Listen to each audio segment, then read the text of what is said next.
Ada sekian problem dalam memahami Quran, terutama kalau lewat terjemah. Problem itu bisa gawat betul, bukan gawat-gawatan tapi gawat betul. Misalnya ada ayat begini dan terjemahnya pasti begini. Fa'ainama tuwallu fasamma wajhullah. Kamu menghadap mana saja, di arah manapun, di sana ada ridhonya. Itu kalau hanya pakai terjemah, tentu menjadikan kita sholat bisa menghadap ke timur, ke barat, ke utara, dan ke apa? Selatan. Saya cerita sedikit tentang asbabun nuzul. Memang tema sekarang tentang asbabun nuzul. Dulu Rasulullah SAW ketika di Mekah itu sholat menghadap Ka'bah. Tapi setelah pindah di Madinah, di mana Madinah itu ada komunitas Yahudi dan Nasrani, Rasulullah itu menghadap ke Baitul Maqdis. Kira-kira 16 bulan, 16 sampai 17 bulan. Semua riwayat itu kisarannya hanya 16 sampai berapa? 17 bulan. Sehingga orang Yahudi itu bilang begini, Muhammad ini baiklah, meskipun dia membawa agama baru, tapi kiblatnya masih ikut kita, masih baik kan. Setelah 16 bulan, Nabi diperintahkan Allah untuk menghadap ke Ka'bah. Fawal liwajhaka syatrul masjidil haram. Maka orang Yahudi itu berontak. Berontaknya adalah kiblat mereka ditinggalkan. Cara berpikir orang Yahudi itu kiblat mereka ditinggal. Sehingga mereka bilang mawallahum an qiblatihim allati kanu 'alaiha. Apa yang menjadikan umat Islam berpaling dari kiblat Baitul Maqdis. Kemudian mereka provokatif betul. Ini perlu diperjelas. Provokatif. Bilang begini, "Inna Muhammadan tahayyara fi din." Muhammad ini bingung dalam beragama sehingga habis ngomong A ngomong B, habis kiblat Ka'bah, kiblat Baitul Maqdis. Sehingga dalam banyak tarikh disebutkan peristiwa kiblat itu terbanyak melahirkan orang murtad, orang yang keluar dari Islam gara-gara provokasi orang Yahudi. Muhammad tahayyara fi din. Muhammad itu bingung dalam menentukan pilihan apa? Beragama. Kemudian walhasil singkat cerita akhirnya Nabi itu madhep Ka'bah. Apa yang terjadi mukjizat itu adalah bahwa agama ini agama yang mewakili semua agama sebelumnya yang masih orisinil. Yaitu Nabi akhirnya berargumentasi Ka'bah adalah kiblat yang asli, yang lebih tua. Terus mereka tanya, buktinya apa? Dijawab oleh Quran, fihi ayatum bayyinatum maqamu apa?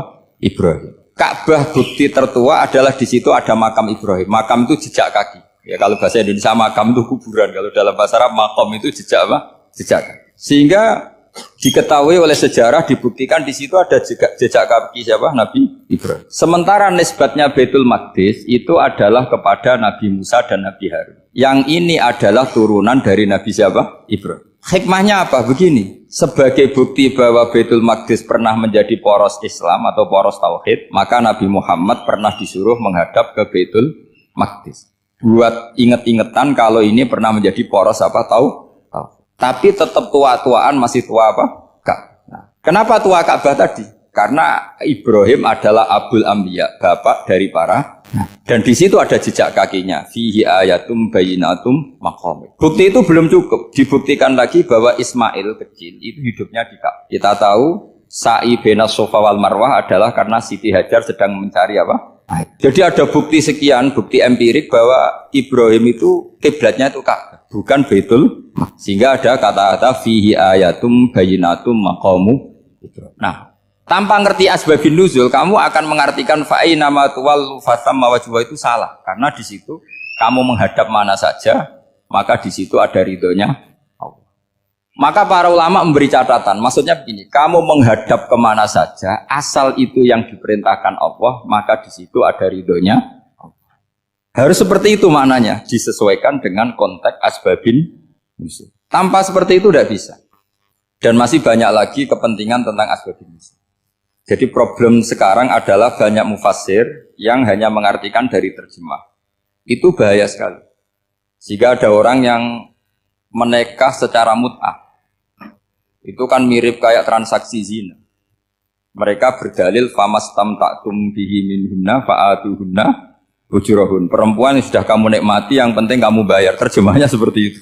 Karena ujur itu jamaknya ujroh. Itu fatal sekali. Padahal ayat itu begini, settingannya begini, setting siakul kalamnya atau asbabun nuzulnya begini. Ini sekaligus, memang saya sengaja ngaji dengan tema yang berat, bentuk penghormatan pada yang ngaji. Kalau temanya ringan kan kayak TPQ. Begini asbabun nuzulnya begini. Wal muhsanatu minan nisa yang awal juz 5 itu, ya kita santai aja, yang awal juz 5 itu sebetulnya maktuf, diatafkan pada ayat hurrimat alaikum ummahatukum wa banatukum wa akhwatukum wa ammatukum wa kholatukum wa banatul akhi wa banatul ukhti. Jadi perempuan yang haram dinikah itu ada 7. Yang faktor nasab, yaitu siapa? Ibu, putri, saudara putri, bulik dari bapak, amah itu bulik dari bapak, kholah itu bulik dari ibu, keponakan dari saudara lelaki, keponakan dari saudara perempuan. Ini disebut haram karena nasab gen. Kalau orang Jawa bilang hanya 4 karena ngitungnya bulik baik dari bapak maupun ibu. Kalau orang Jawa bilang kan bulik terus keponakan dihitung 1. Padahal ada keponakan dari saudara lelaki, ada keponakan dari saudara apa? Perempuan. Wabanatul akhi wabanatul ukhti.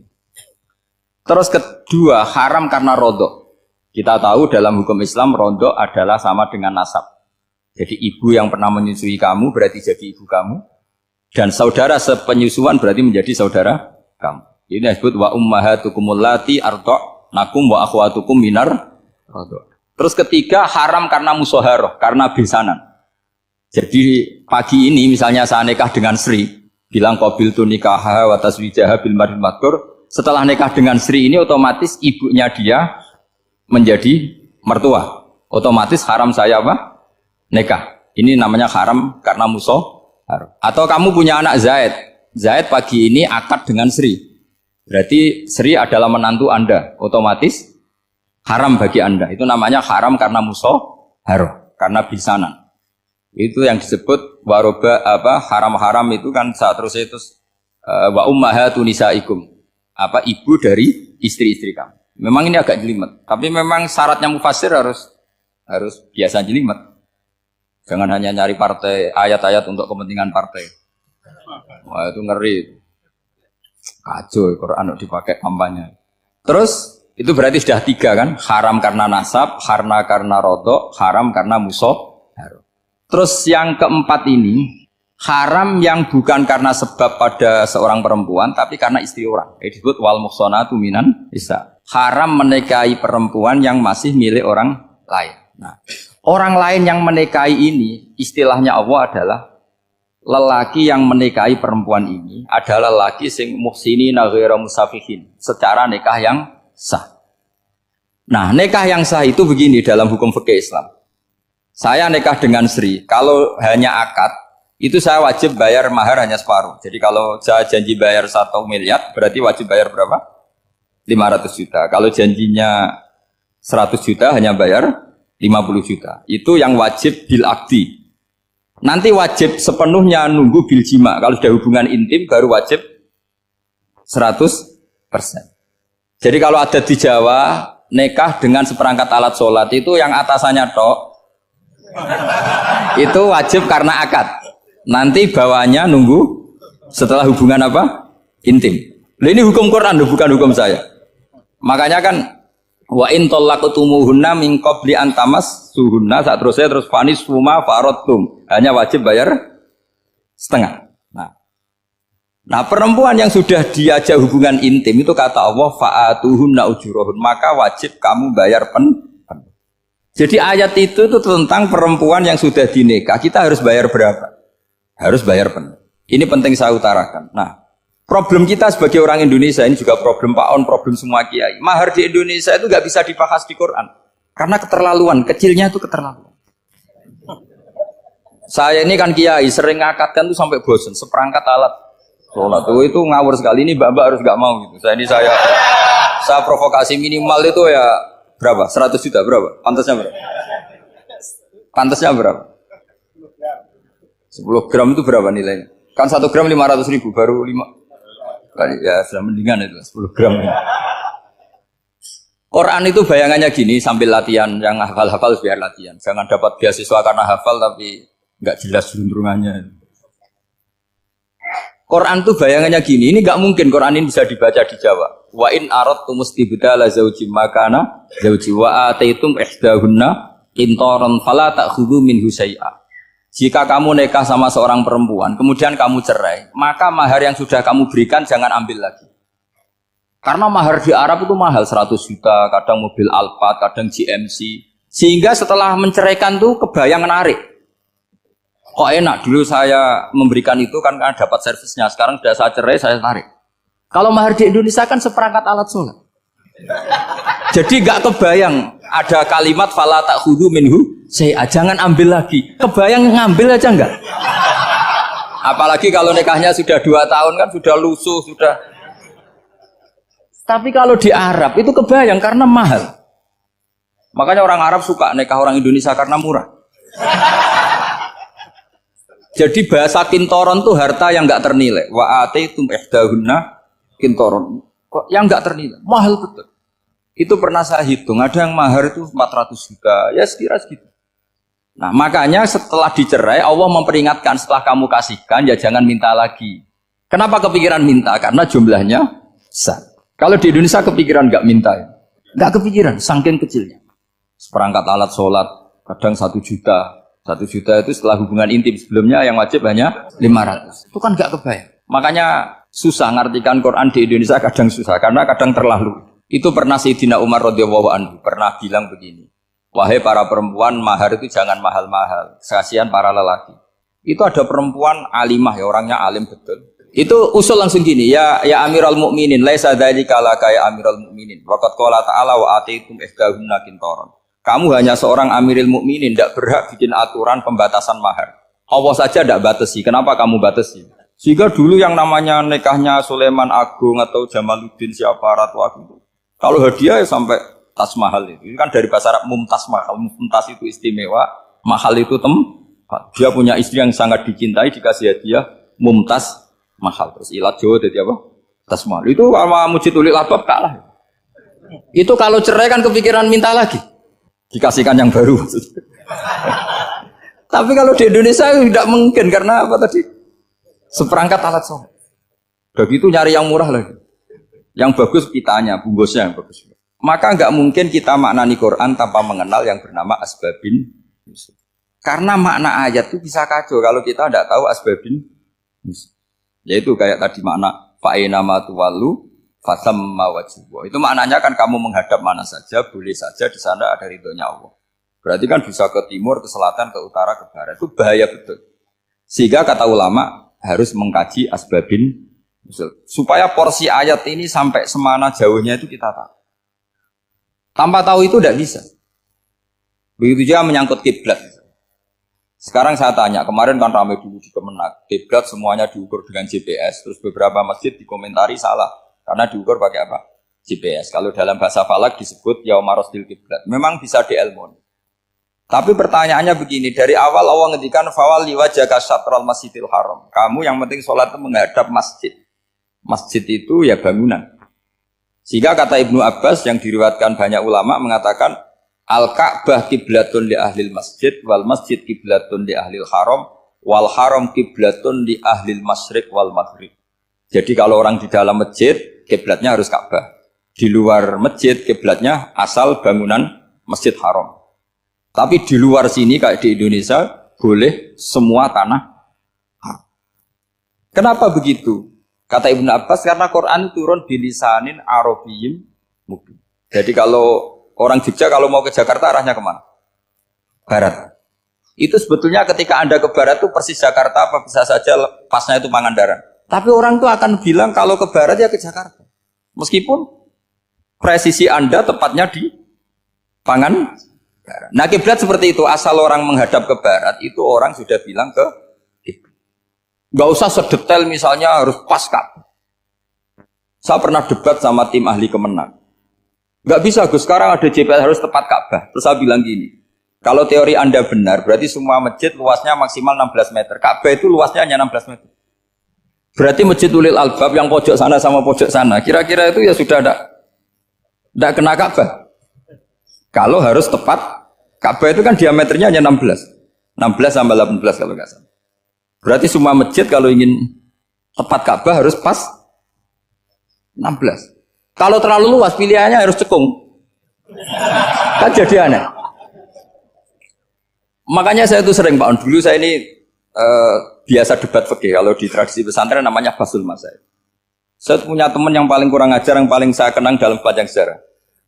Dulu itu kalau debat fikih itu ya seru. Kalau aturan fikih kan gini, soft paling baik itu kan soft pertama. Baru kedua, baru ketiga. Yang paling keren kan soft awal, soft. Terus teman saya bilang gini Pak, ya kalau gitu gini aja Gus, desain masjid itu memanjang utara selatan. Biar semuanya soft awal. Gara-gara didesain begini kan ada soft 2, soft 3. Apa susahnya? Kita bikin mulai awal supaya masjid itu memanjang utara apa? Selatan. Supaya semuanya soft awal. Ya kalau ada hukum ya diimplementasikan dalam desain bangunan katanya. Jadi. Itu kan kacau. Terus akhirnya saya jawab, lalu setelah begitu yang paling afdol siapa? Yang dekat imam. Ya sudah, bikin cekung saja kalau gitu. Artinya gini ya, beragama itu yang sehat. Jadi beragama itu berdasar riwayat. Berdasar riwayat, pernah ada ulama yang hitung. Madinah menghadap Ka'bah itu ya tidak pas. Pernah dihitung pakai GPS. Kiblat Madinah ke Ka'bah itu ya tidak pas. Tidak seperti yang pernah dianjurkan Kemenak. Karena apa? Agama ini ngikuti bilisanin arabiyyin mungkin. Seperti jenengan gini. Semua ini istilahnya apa? Menghadap Gus Bah. Padahal ada yang agak sana, agak sana. Semuanya ngaji sama siapa Gus? Ya sudah. Istilahnya bertatap muka. Memangnya kita benturan. Ini bahasa. Jadi seperti ini semua namanya apa? Berhadap. Padahal ada yang agak samping, agak samping. Ka'bah juga gitu. Sebenarnya tidak se-ekstrim yang dibayangkan orang-orang. Cuma kalau bisa tepat, ya kita harus tepat. Tapi tetap saja tidak perlu 16 apa? Meter. Nah, fa'aina ma tuwallu fasamma wajhuhu itu artinya menghadap. Menghadap itu menghadap arah. Makanya Allah tidak ada fawal liwajhaka nahwal Ka'bah, tapi fawal liwajhaka syatrul Masjidil Haram. Jadi ini penting saya utarakan supaya kita familiar dengan istilah-istilah Quran. Istilah Quran itu gampang sebenarnya. Kalau kita kaji itu gampang. Problem kita tidak pernah mengkaji. Jadi semuanya asing. Kalau kita mengkaji itu gampang sekali. Saya punya sekian cerita betapa pentingnya mengkaji Quran. Harun Ar-Rasyid itu dinasti Bani Abbasiyah. Itu pinter sekali. Ada seorang ustadz yang agak ekstrim. Itu datang ke Harun Ar-Rasyid. Ya Amirul Mukminin, inni nasihun laka famusaddidun alaika. Fala tajidanna alayya fi nafsika syai'an. Saya mau nasihati kamu, tapi saya mohon jangan masukkan hati. Karena nasihat ini penting. Tapi saya akan keras, vulgar. Akan keras, kritik saya akan keras. Karena Anda sebagai Amirul Mukminin tidak pedes. Apa kata Amirul Mukminin Harun Ar-Rasyid? Uskut ya Ustadz. Sebagai riwayat uskut ya jahil. Kamu itu Ustadz bodoh, tidak usah banyak omong. Terus ditanya, kenapa saya bodoh? Terus dibacakan ayat faqula lahu qaulal layyina la'allahu yatadzakkaru aw yakhsha. Inna Allaha ta'ala qad arsala man huwa khairun minka ila man huwa syarrun minni. Wa ma'a dzalika qala ta'ala faqula lahu qaulal layyina. Allah pernah menugaskan seorang yang lebih baik ketimbang kamu, yaitu Musa dan Harun. Musa dan Harun adalah seorang nabi. Kepada orang yang lebih buruk ketimbang saya, yaitu Fir'aun. Itu saja etikanya faqula lahu qaulal layyina. Kamu kalau ngomong yang halus, yang baik, yang berperadaban, kok kamu sama saya mau kasar? Akhirnya ustadznya ternyata pinter kamu, yes pinter aku. Jadi semudah itu. Allah itu menugaskan orang yang lebih baik ketimbang kamu, yaitu Nabi Musa, kepada orang yang lebih buruk ketimbang saya, yaitu Fir'aun. Itu saja ada etikanya. Kok kamu sama saya mau tambah etika? Mau main kasar hanya karena kamu merasa nasihat Anda benar? Jadi gampang sekali memahami Quran. Tapi lagi-lagi memang bagi ahlinya. Tapi ini saya bantu supaya sampean jadi ahli apa? Quran. Meskipun ngajinya sebulan sekali. Sudah sebulan sekali tidak punya kitabnya. Sudah. Jadi ulama dulu kalau belajar Quran itu gampang. Saya berkali-kali cerita, yang kitab saya baca di rektorat namanya Syajaratul Ma'arif. Itu kalau cerita bikin judul itu enak sekali. Babuna fil ibad bikullil bilad. Bab seseorang di mana saja hidupnya harus bermanfaat.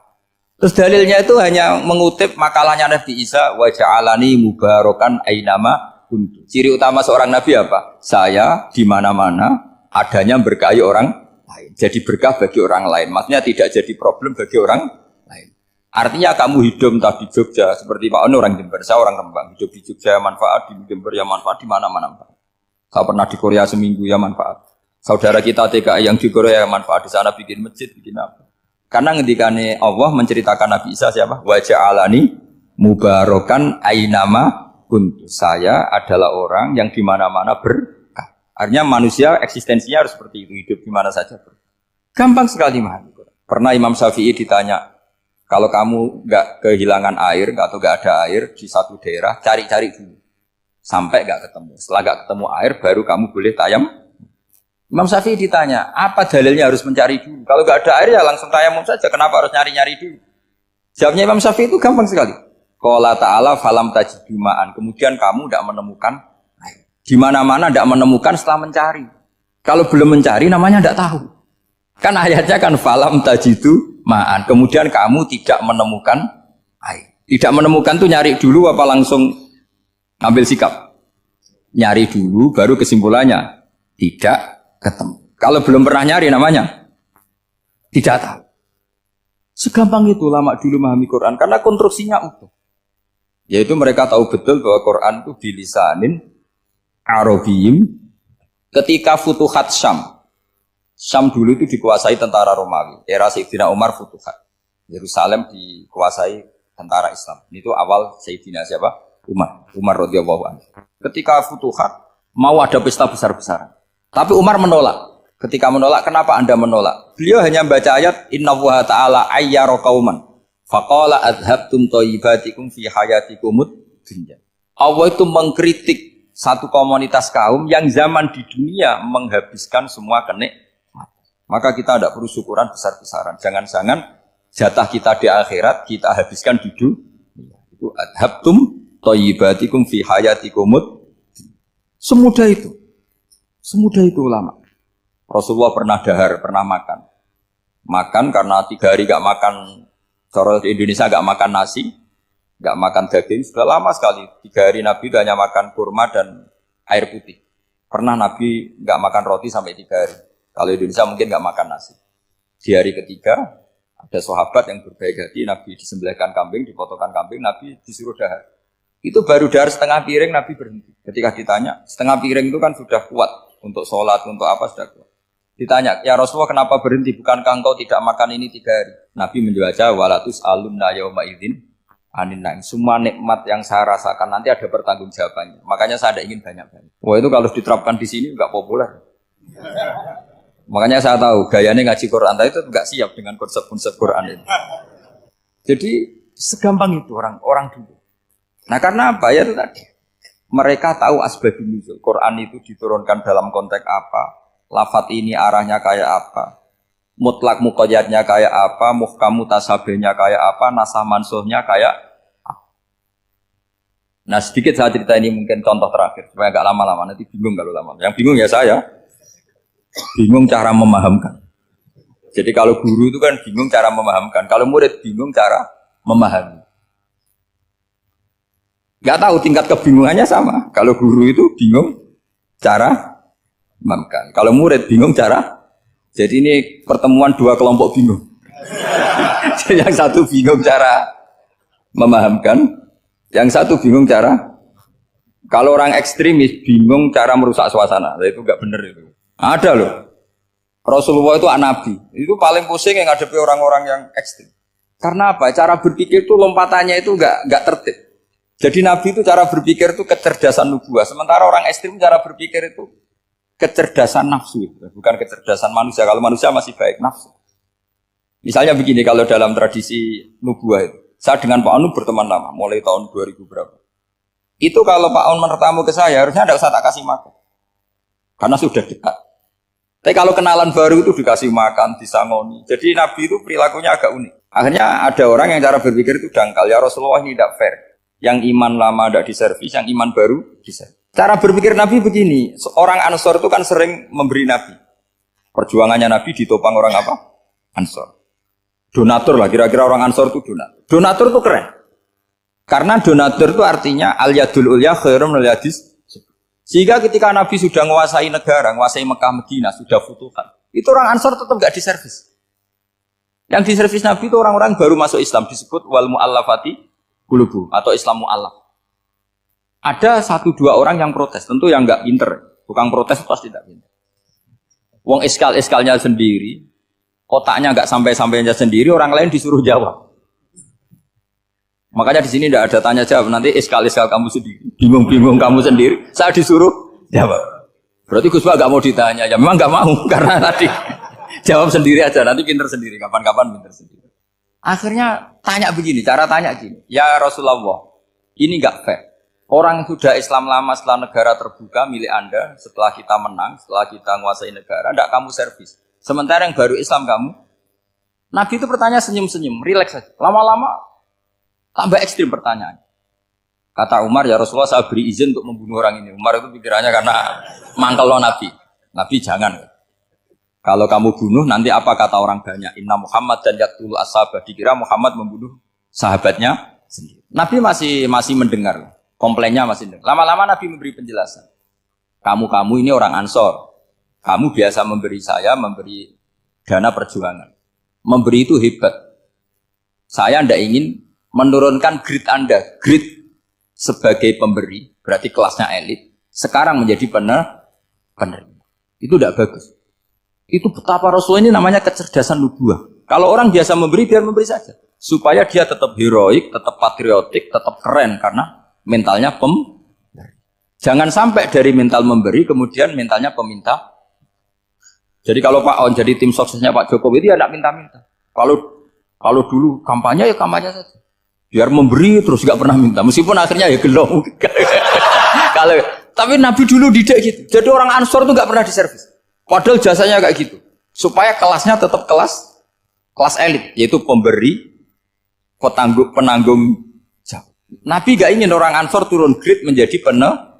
Orang-orang yang cerdas nubuah menerima konsep Nabi seperti itu. Tanya sama Pak On, saya dadani terjemahan UI itu puluhan tahun sama Pak Zul. Itu beliau ke kontrakan saya ke rumah beliau. Tidak pernah berharap apa. Saya sangat tertutup. Bukan apa-apa ya, kalau ingin memberi saja. Kontribusi saya pada Al-Quran. Saya tidak kepikiran mendapat. Supaya heroik. Tapi orang-orang yang cerdas amatir tadi, ini nggak fair. Wong yang memberi lama kok dapat servis sedih. Nah, sekarang itu problem zaman akhir sudah mulai seperti itu. Nah, orang ini namanya Dzul Khuwaisirah. Ini yang nanti punya anak turun Khawarij. Khawarij itu orang yang ibadahnya hebat, tapi cara berpikir tentang buah salah. Orang lagi Khawarij itu orang ibadahnya hebat, tapi cara berpikir nubuah salah. Nubuah itu unik. Nubuah itu cara berpikir tadi. Apa ya? Melihat sesuatu yang benar biar benar terus itu.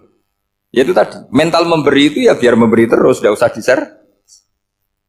Maka ketika Abu Bakar jadi Khalifatul Rasulillah, itu ada sistem kepegawaian. Itu gajinya Umar yang sudah Islam lama, gajinya Abu Bakar yang sudah Islam lama. Itu sama Abu Sufyan sama, padahal Islamnya Abu Sufyan baru setelah Fatih Mekah, kira-kira baru setahun. Terus diprotes sama orang-orang, ini Islam lama kok gajinya sama Islam yang baru setahun kok sama. Kata Abu Bakar, fadha'iluhum indallah, mereka punya kelebihan Islam lama itu indallah, nanti balasannya biar surga. Kalau di dunia sesuai profesinya. Artinya profesi kalau penjaga kantor ya berapa, kalau dosen berapa, pokoknya ya sudah.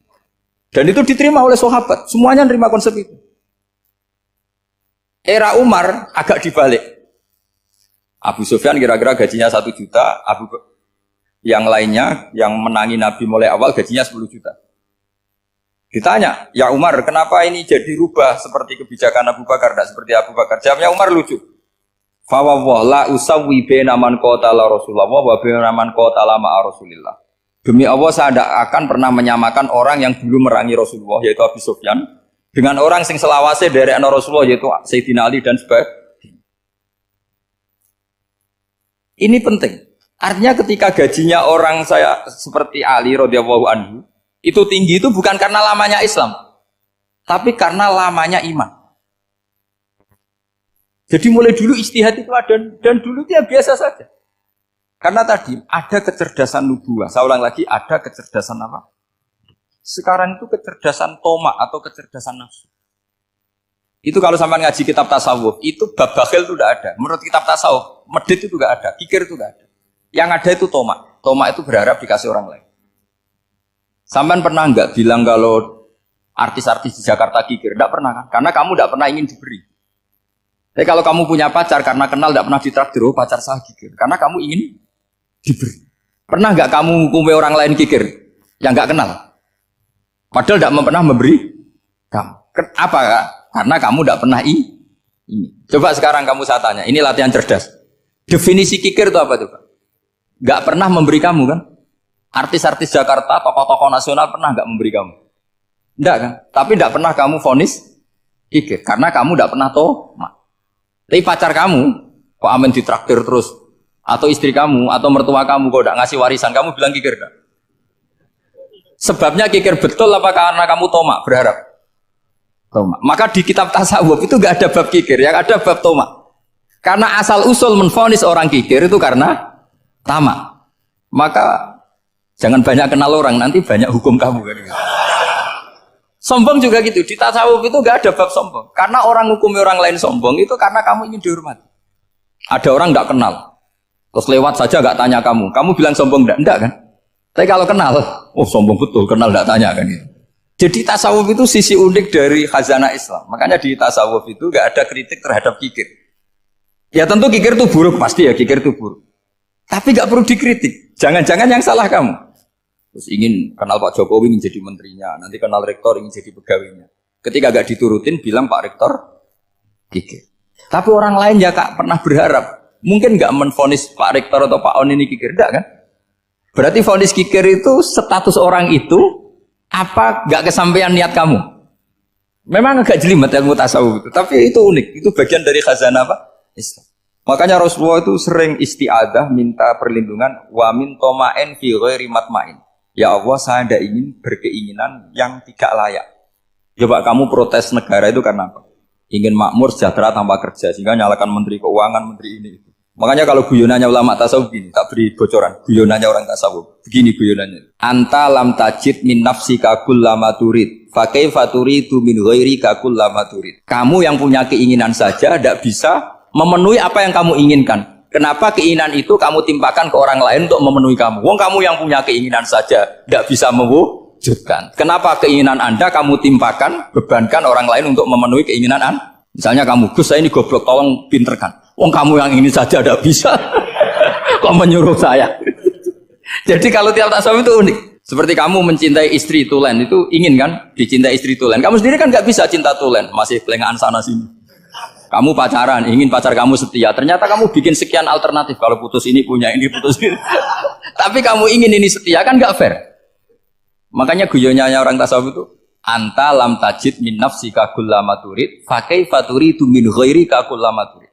Gampang tuh apalane, pokoknya ratrit gitu aja gampang. Jadi kamu yang punya keinginan saja tidak bisa memenuhi. Kok orang lain disuruh memenuhi? Sehingga orang tasawuf itu malu betul. Misalnya saya kok ingin Pak On takdim sama saya itu kurang pegawaian.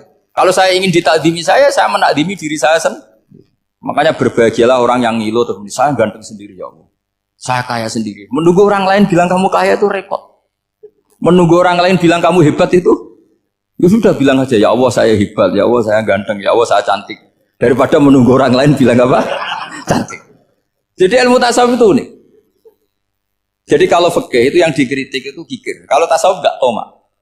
Karena orang yang kamu vonis kikir itu jangan-jangan tidak kikir tapi mementingkan yang lebih penting. Misalnya ada teman yang tidak pernah naktir kamu, ternyata punya ibu sakit, uangnya dianggarkan untuk ibunya yang sakit atau anaknya sekolah atau keluarganya masih butuh dia, ya, sehingga sama teman dia kikir. Hakikatnya kikir apa mementingkan yang penting? Tapi kamu karena enggak pernah ditraktir menvonis kikir. Nah, ini pelajaran. Jadi makanya yang dianteni ilmu tasawuf itu tomak, tamak. Jadi kalau dalam bahasa Indonesia bukan kikir. Karena vonis kikir itu akan disematkan orang yang tidak kesampaian hajatnya. Makanya bapak saya itu keluarga kiai itu ajarannya itu yang penting jangan berharap dari orang lain. Ini Pak On saksinya, saya dulu benahin terjemah itu nggak pernah ingin diperlakukan seperti ini. Ya ngaji aja.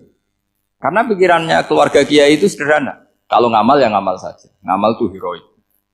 Makanya buyut-buyut kita semua ini kan pahlawan semua. Membela negara Indonesia jadi merdeka. Ya nggak pernah kebayang jadi presiden, menteri.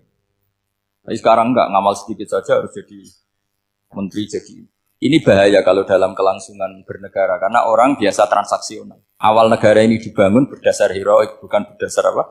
Transaksional. Tapi sekarang orang akan membiasakan itu. Apa-apa itu transaksional. Ini tidak bagus untuk kelangsungan bernegara. Apalagi kelangsungan beragama. Sehingga seperti saya ini masih punya desa-desa binaan di Sragen, di pedalaman Papua sekalipun. Saya punya santri banyak di Papua. Itu kalau cerita itu unik-unik. Itu mau Jumatan, itu nggak ada orang 40. Sudah datang setengah 12. Itu datangnya 3 jam. Di situ mau ketemu santri 3. Akhirnya mereka tanya gini, Pak. Pertanyaannya itu, Gus, boleh nggak Jumatan orang 3? Secara fikih Syafi'i kan harus orang 4. Kemudian mereka tak bilang, buat sholat duhur saja. Mereka nggak mau. Wong Jumat kok duhur. Harinya kan Jumat, masa sholatnya?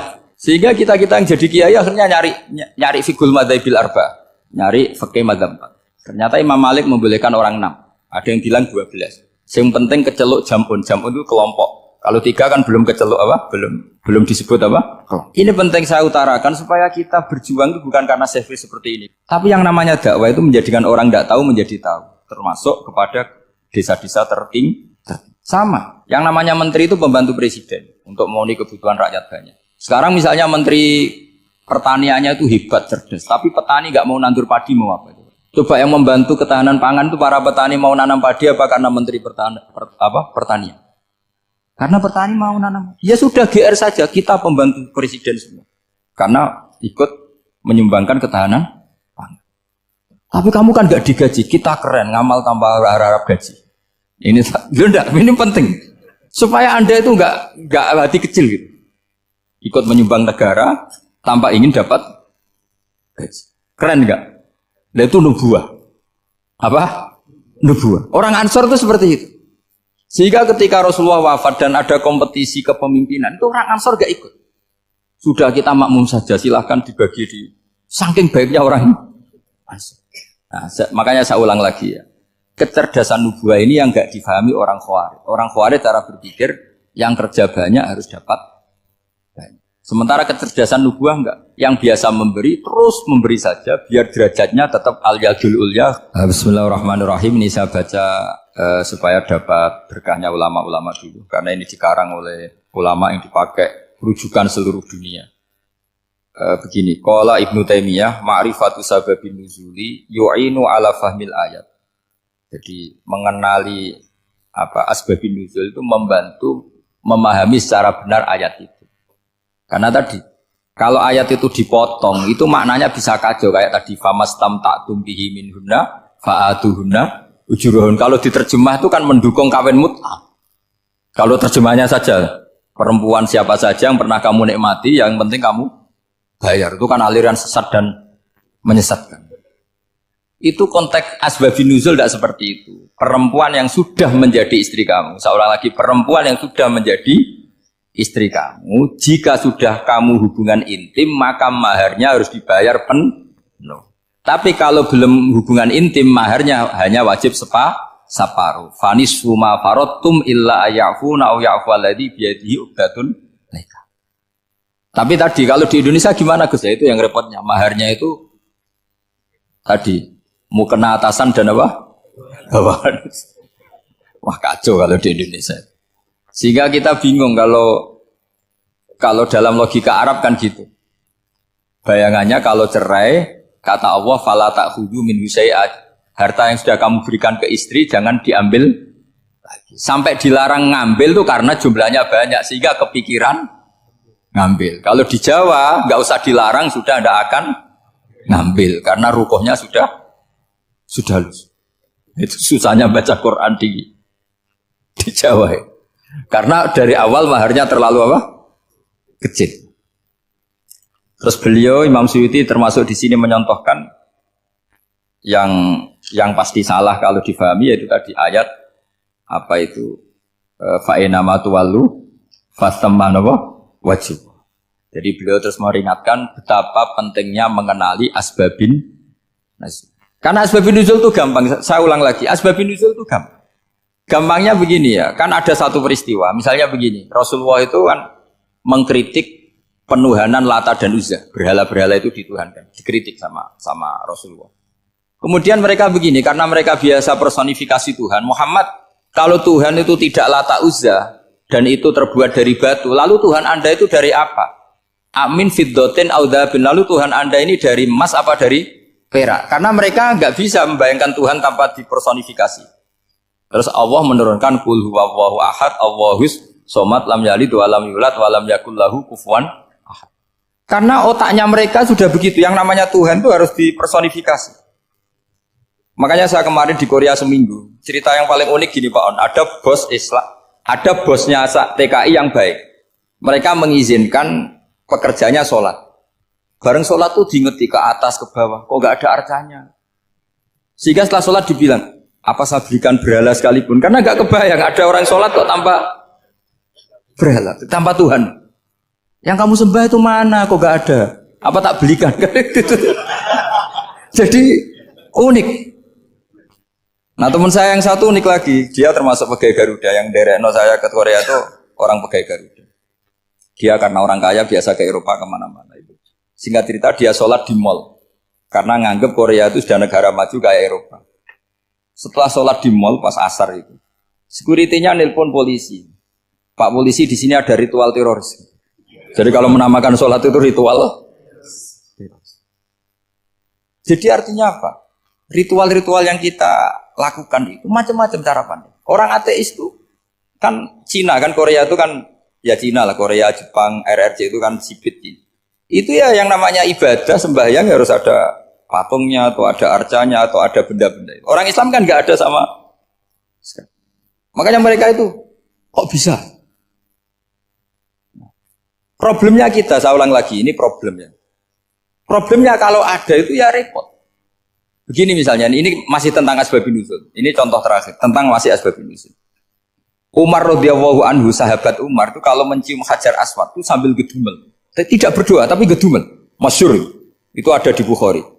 Alim tu annaka hajarun la tadur wa la tanfa. Walau la anni ra'aitu Rasulullah wa qabbalaka ma qabbaltuka. Saya tahu loh. Nyium Hajar Aswad dicium, tapi sambil gedumel. Saya tahu loh, kamu hanya batu, gak mandoroti, gak manfaati. Kamu jangan GR, saya cium itu jangan GR. Kalau saja saya tidak melihat Rasulullah mencium kamu, maka saya ada sudi nyium kamu. Dah gitu aja. Terus itu tiap nyium Hajar itu tidak doa. Kalau kamu kan nggak minta kaya, minta macam-macam. Kalau Umar malah gitu. Nah, kenapa demikian? Itu ada asbabun nuzulnya. Umar itu saksi sejarah. Ketika Rasulullah Fathi Mekah, Nabi kan tawaf terus mencium Hajar. Itu di belakang masih banyak orang kafir. Kebetulan Umar masih di sana. Sudah Islam Umar, tapi dia di belakang. Dengar orang-orang kafir, Muhammad itu aneh. Katanya melarang nyembah batu. Ternyata dia nyembah batu. Jadi Nabi nyium Hajar Aswad itu dikira nyembah. Katanya ngelarang nyembah batu, tapi dia kok nyembah batu. Karena Nabi mencium Hajar Aswad. Nah karena untuk menghilangkan stigmasi itu, Umar tiap nyium Hajar Aswad itu ngomong gitu. Kan ada sound system, mungkin jadi sound system. Supaya jelas bahwa penciuman ini bukan karena menyembah. Artinya mudah sekali kenapa Umar ngomong gitu, karena asbabun nuzulnya seperti itu. Coba kalau kamu tidak tahu asbabun nuzul, Umar maksudnya gimana? Gak doa, gak apa, kok malah ngomong gitu kan? Tapi kalau kamu tahu asbabun nuzul Umar itu yang mendengar komentar orang sama ketika kita tawaf itu kan 3 pertama kan kita lari-lari kecil. Itu ceritanya juga gitu. Rasulullah itu hidup di Medina, terus diterkenalkan miskin. Medina itu kota wabak, kota penyakit, endemik. Dulu Medina, Yasrib itu kota endemik. Sehingga kata orang kafir-kafir Mekah, yaji uliha dalbet kaumun kot wahanat huma Yasrib. Nanti akan datang satu komunitas kaum yang sudah lemas karena kena penyakit TBC dari Yasrib. Nabi dengar itu, makanya terus bilang ke para sahabat, tunjukkan kalau kamu kuat dengan cara lari 3 kali. Terus pakai pakaian yang kelihatan maco, yaitu yang dipakai lelaki-lelaki. Bahunya dikelihatan. Nah, setelah Rasulullah wafat, Umar menggantikan beliau setelah Abu Bakar.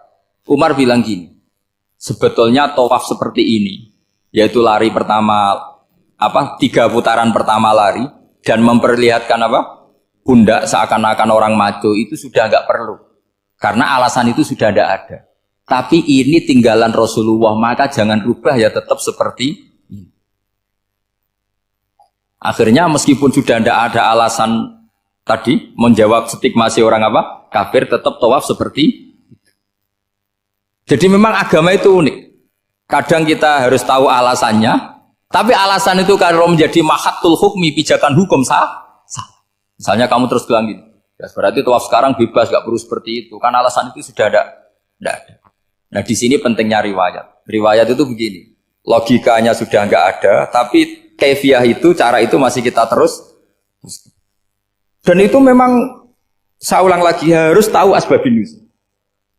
Saya beri contoh ya misalnya, wa idza darabtum fil ardi falaysa 'alaikum junahun an taqsuru minas shalah. Terus ayat di mana? In khiftum ayyaftinakumul ladzina kafaru. Jika kamu pergi dalam keadaan takut ditangkap orang kafir atau takut diculik orang kafir, maka kamu boleh mengqasar salat. Itu jelas ada ayat in khiftum ayyaftinakumul ladzina kafaru. Jika kamu takut diculik orang kafir. Sehingga ketika Ba'da Fathi Mekah, setelah Mekah dikuasai Islam, Umar tanya, ya Rasulullah, kenapa engkau masih sholat qasar? Bukankah kita sudah aman? Waqad qala ta'ala in khiftum ayyaftinakumul ladzina kafaru. Allah ngendikan boleh mengqasar itu kalau dalam kondisi takut. Waqad kunna fi amrin, sekarang kita sudah aman. Jawabannya Rasulullah itu unik. Ya Umar, hadihi shadaqatun faqbalu shadaqah. Ini sedekahnya Allah, bonus sudah terima saja, enggak usah catatan-catatan gitu. Sehingga era Umar ya ada lagi yang tanya Umar begitu. Terus kata Umar, sa'altu dzalika Rasulullah sallallahu alaihi wasallam faqala hadhihi shadaqatu wa faqbalu shadaqah. Sudah ini bonus dari Allah, terima saja. Ini kan unik. Padahal kalau secara disiplin ilmu kan begini. Kamu boleh mengqasar salat kalau dalam bepergian dan dalam keadaan takut. Logika hukumnya kalau tidak takut tidak usah. Sama seperti begini. Kamu kalau pergi jauh seperti saya Pak On, itu ngosor salat apa enggak ngosor kan? Alasannya kalau kosor itu, kalau pergi itu masyakot, repot. Sekarang pergi kita pakai Alphard, pakai Innova, bawa uang, disupirin, itu masyakot enggak? Enggak kan? Tetap boleh jamak enggak? Boleh. Sebenarnya kamu jamak itu karena pengetahuan hukum apa karena enak jamak? Kalau alasannya masyakot, kan sekarang sudah ada, enggak repot. Ya sudah pakai hadis tadi, ini hadiah, terima saja. Jadi makanya agama itu riwayat. Tapi ada saja ulama yang agak balelo. Agak balelo gini, banyak juga ulama misalnya duwe gawe, ibunya sakit terus ribet jamak sholat. Kenapa? Ribet ngurmat ibu. Makanya ada saja kiai yang duwe gawe mantu itu terus jamak sholat, tapi jangan ikuti.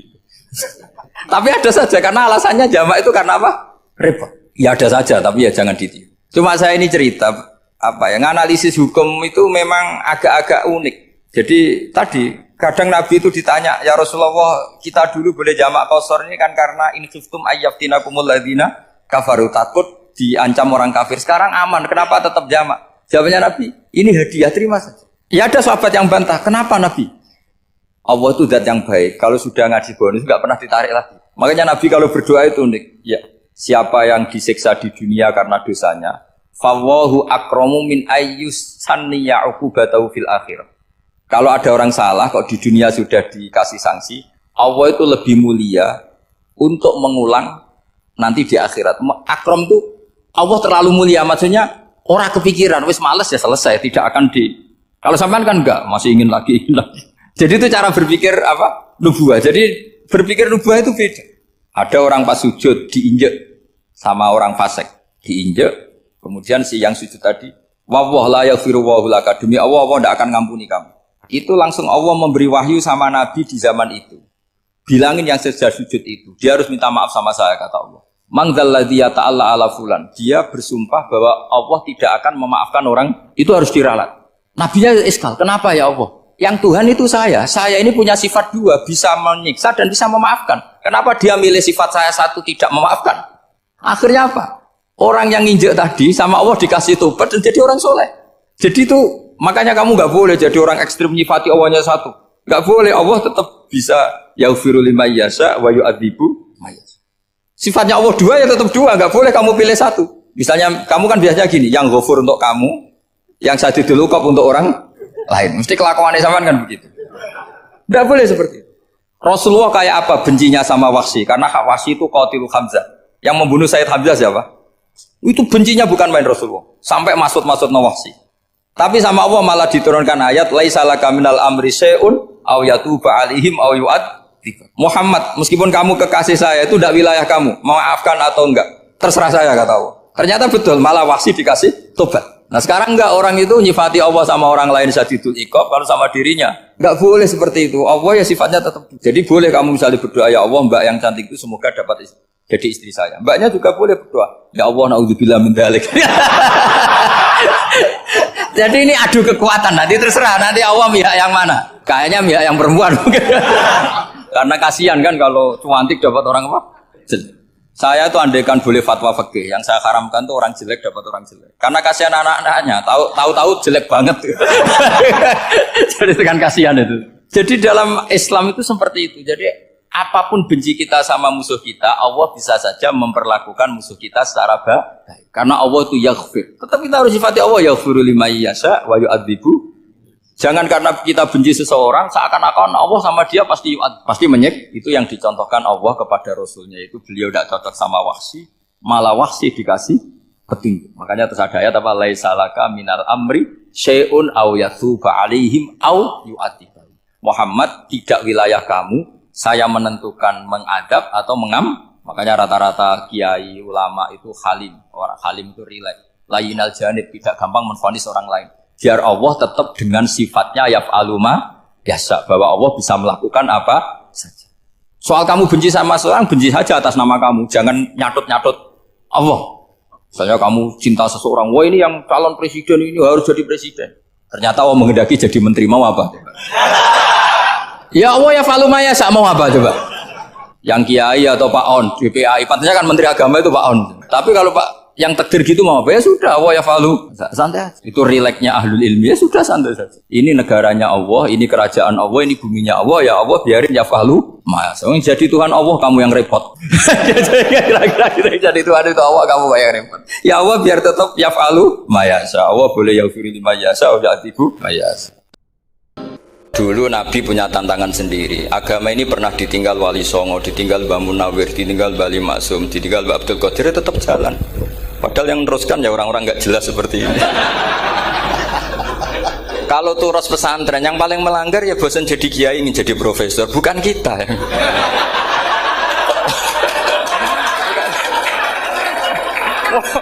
Yang bosan tuh tidak kita, yang sudah ganti gelar itu. Tapi kita ya tidak apa-apa. Jadi nggak usah dijaga, turus itu biasa saja.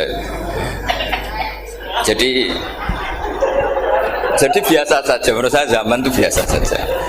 Allah itu kalau bikin masalah itu ya bikin solusinya, itu sudah min sunnatillah. Jadi saya itu tidak pernah mikir, betul. Saya itu nggak pernah mikir agama ini nanti kayak apa, enggak. Selain saya tahu Allah yang akan menjaga agama ini, dipikir gak dipikir, memang kalau zaman lebih buruk ketimbang kemarin, itu sudah nasnya Nabi. Ma min yaumin illa ba'dahu syarrun min. Nah ini karena materinya sanad, mungkin ini spesifikasi saya. Saya mohon sanad itu ditulis tapi tidak diimani. Jadi yang ditulis itu hanya sebagai perangkat mudawwan. Karena kalau sampean imani itu bahaya, karena nanti tidak hadits tawatur. Makanya kritiknya para ahli hadis terhadap sanadu ahli qiraah, misalnya jenengan dari Gus Najib, dari Mbak Abdul Qadir atau dari Mbak Arwani, kemudian Mbak Munawir, kemudian Syekh Yusuf Ad-Dimyati, terus Syekh Sa'id Antar misalnya, sampai Syekh Haruni dan seterusnya. Itu kan hanya menyebut satu orang. Ini harus dicatat. Padahal sanad khususnya Quran itu lafadznya harus mutawatir. Kaifiyatul ada juga harus mutawatir. Jadi harus riwayatu jam'in an jam'in la yumkinu tawatuhum alal kadzib. Makanya kalau ngaji sanad itu harus bersamaan dengan itu kita katakan bahwa menyebut Mbah Munawir itu fardun min afrodil am. Karena kalau enggak berarti sanad kamu menjadi ahadi. Kita tahu kan hadis riwayat ahadi itu masalah. Masalah apa enggak? Masalah. Hadis itu yang keren, yang mutawatir. Padahal Quran itu fauqal hadis. Makanya saya bilang sanad itu ditulis tapi tidak usah diimani. Kalau itu tok, ya harus diimani kalau itu sebagai jam'un an jam'in. Kebetulan tahunya itu lewat guru. Jadi kita cara berpikir ya, sebetulnya semua Quran itu riwayatu jam'in an jam'in, dari kelompok besar ke kelompok besar. Kebetulan tahu kita dari satu orang, misalnya Mbak Munawir atau Mbak Arwani atau Gus Najib atau Mbak Arwani dan sebagainya. Saya itu punya bapak, buyut-buyut saya itu hafal Quran. Mereka ya pantangan malah, makanya itu sirinya. Kenapa kadang-kadang kiai dimintai sanad tuh nggak mau. Tapi kalau sudah ahlinya nggak minta pun dikasih. Itu dulu tradisi ulama dulu gitu. Sufyan Ats-Tsauri kalau dimintain sanad santrinya bilang gini, sudah kamu pulang saja. Kalau saya sudah tahu kamu benar, saya datang ke kamu tak kasih sanad. Saya yang datang ke kamu tak kasih sanad. Saya itu punya sanad ya baru-baru. Saya bangun mendekati wafat baru dikasih. Karena nunggu tadi, nunggu kelayakan. Kalau tahu-tahu minta sanad kan gaya-gayanan tok. Terus dicetak di figura. Terus seakan-akan legal jadi muridnya Gus Najib. Itu aneh. Saya ulang lagi ya. Jadi kita harus ngadepi satu hukumnya Allah. Kalau sanadul Quran itu harus mutawatir. Malah mutawatirnya riwayat jam'in sing la yumkinu tawatuhum alal gadi. Jika kita nyaman, misalnya kita mau tidak mau menyebut setelah hafaz, itu kita hanya menyebut asim. Setelah asim paling banter kita menyebut hanya dua, yaitu Abdurrahman As-Sulami, Abi Abdillah Abdurrahman As-Sulami. Ada yang nulis Abi Abdurrahman Habib As-Sulami. Itu di harokatnya kitab itu ada yang nulis Hubab, tapi yang benar yang benar itu bacanya Habib. Habib itu As-Sulami, itu ikut marga Robi'ah. Itu kemudian ditulis gurunya hanya dua, yaitu Abdurrahman As-Sulami sama Zirin bin Hubes.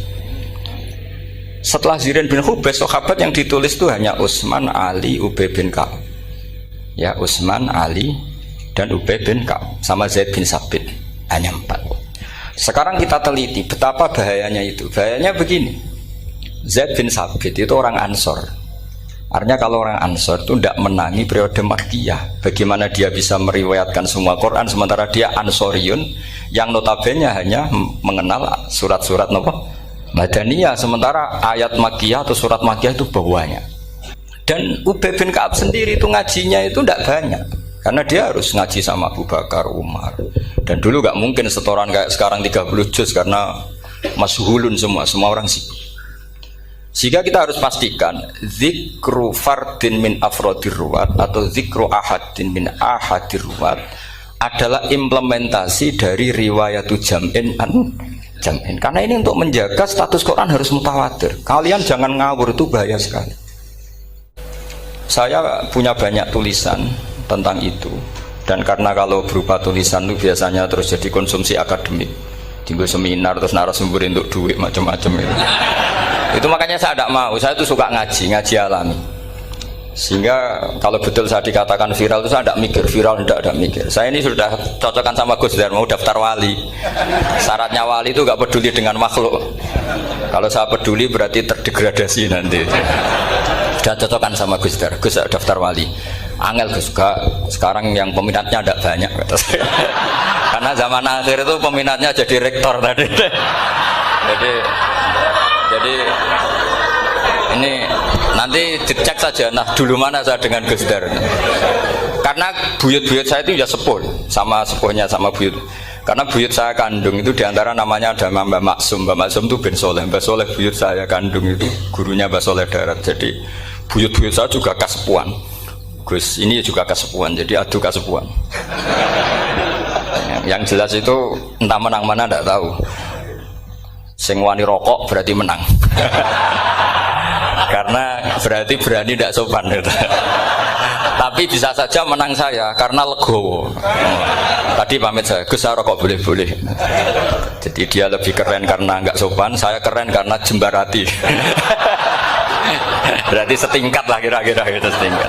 Kalau Gus Hamid karuan pernah Pak Alik ya, nggak perlu sopan sama Gus Dar, memang ini kan Pak Aliknya.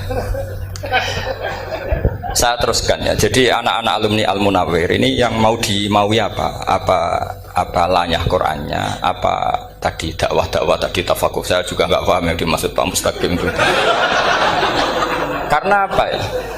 Ilmu itu ditulis itu sebenarnya berdasar minatnya penulis, bukan berdasar kehendak Allah.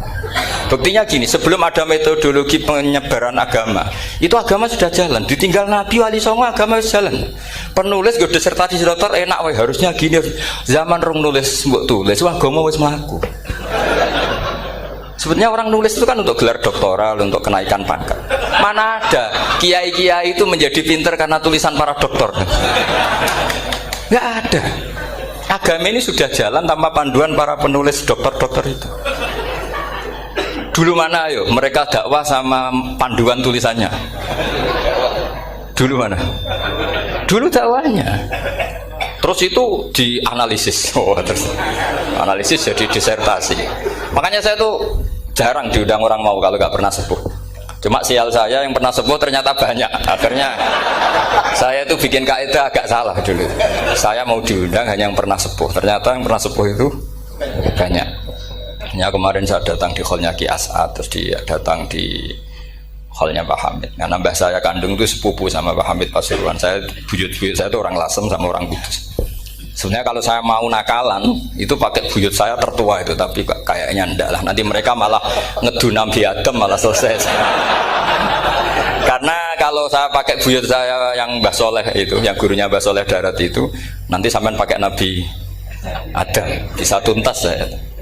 Meskipun saya mungkin lewat Kobil atau lewat Habil, nanti cocokan lagi. Jangan-jangan jenengan yang lewat Kobil, saya Habil. Malah panjang lagi, nggak tahu aktenya juga nggak. Kira-kira kan delok potongannya. Kalau yang alim kayaknya pantasnya lewat Habil. Gitu. Kalau yang nggak alim ya pantasnya lewat nggak tahu. Campuran ya kombinasi. Tapi begini ya, Quran itu al-mira fil Quran kufrun ya, atau al-jidal fil Quran kufrun ya, ada dua riwayat. Memperdebatkan Quran itu kafir. Nah awal debat itu karena Quran dianalisis. Sehingga karena dianalisis ini sebetulnya yang masuk itu analisisnya apa? Para analis, bukan hakikatul ilm.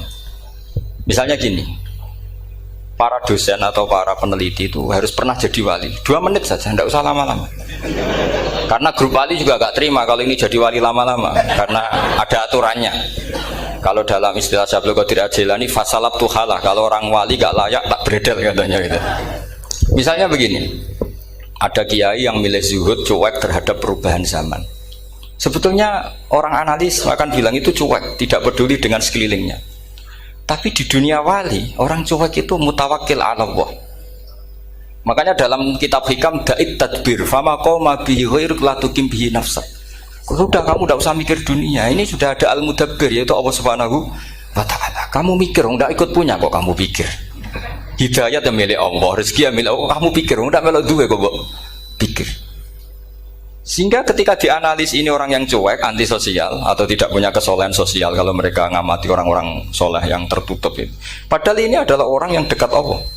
Karena sudah makomnya makom apa? Tajrid. Tapi dianalisis meninggalkan apa? Sosial. Lah yang pro sosial, misalnya yang dosen, yang ceramah di mana-mana, dianggap peduli sosial. Jangan-jangan peduli nasibnya sendiri. Karena ya ada untungnya gitu. Makanya seperti ini kalau nuruti begitu-begitu itu tidak ada selesainya. Maka kita harus ngomong sesuai hakikatul amr. Bahwa anak abdun soro fakhri dimna fakri. Jadi kita ini selalu hambanya Allah. Yang menjadi kebanggaan kita adalah mulazamatul fakr, bahwa kita selalu butuh Allah, baik diucapkan maupun tidak.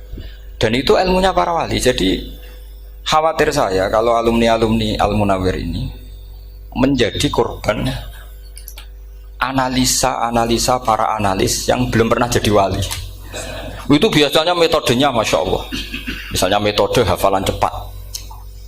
Indonesia tuh Islamnya moderat. Terus kita cari dari kelompok 73 ini mana yang moderat. Apalagi Islam Nusantara ini kelompok keberapa lagi kan, terus bingung secara referensi.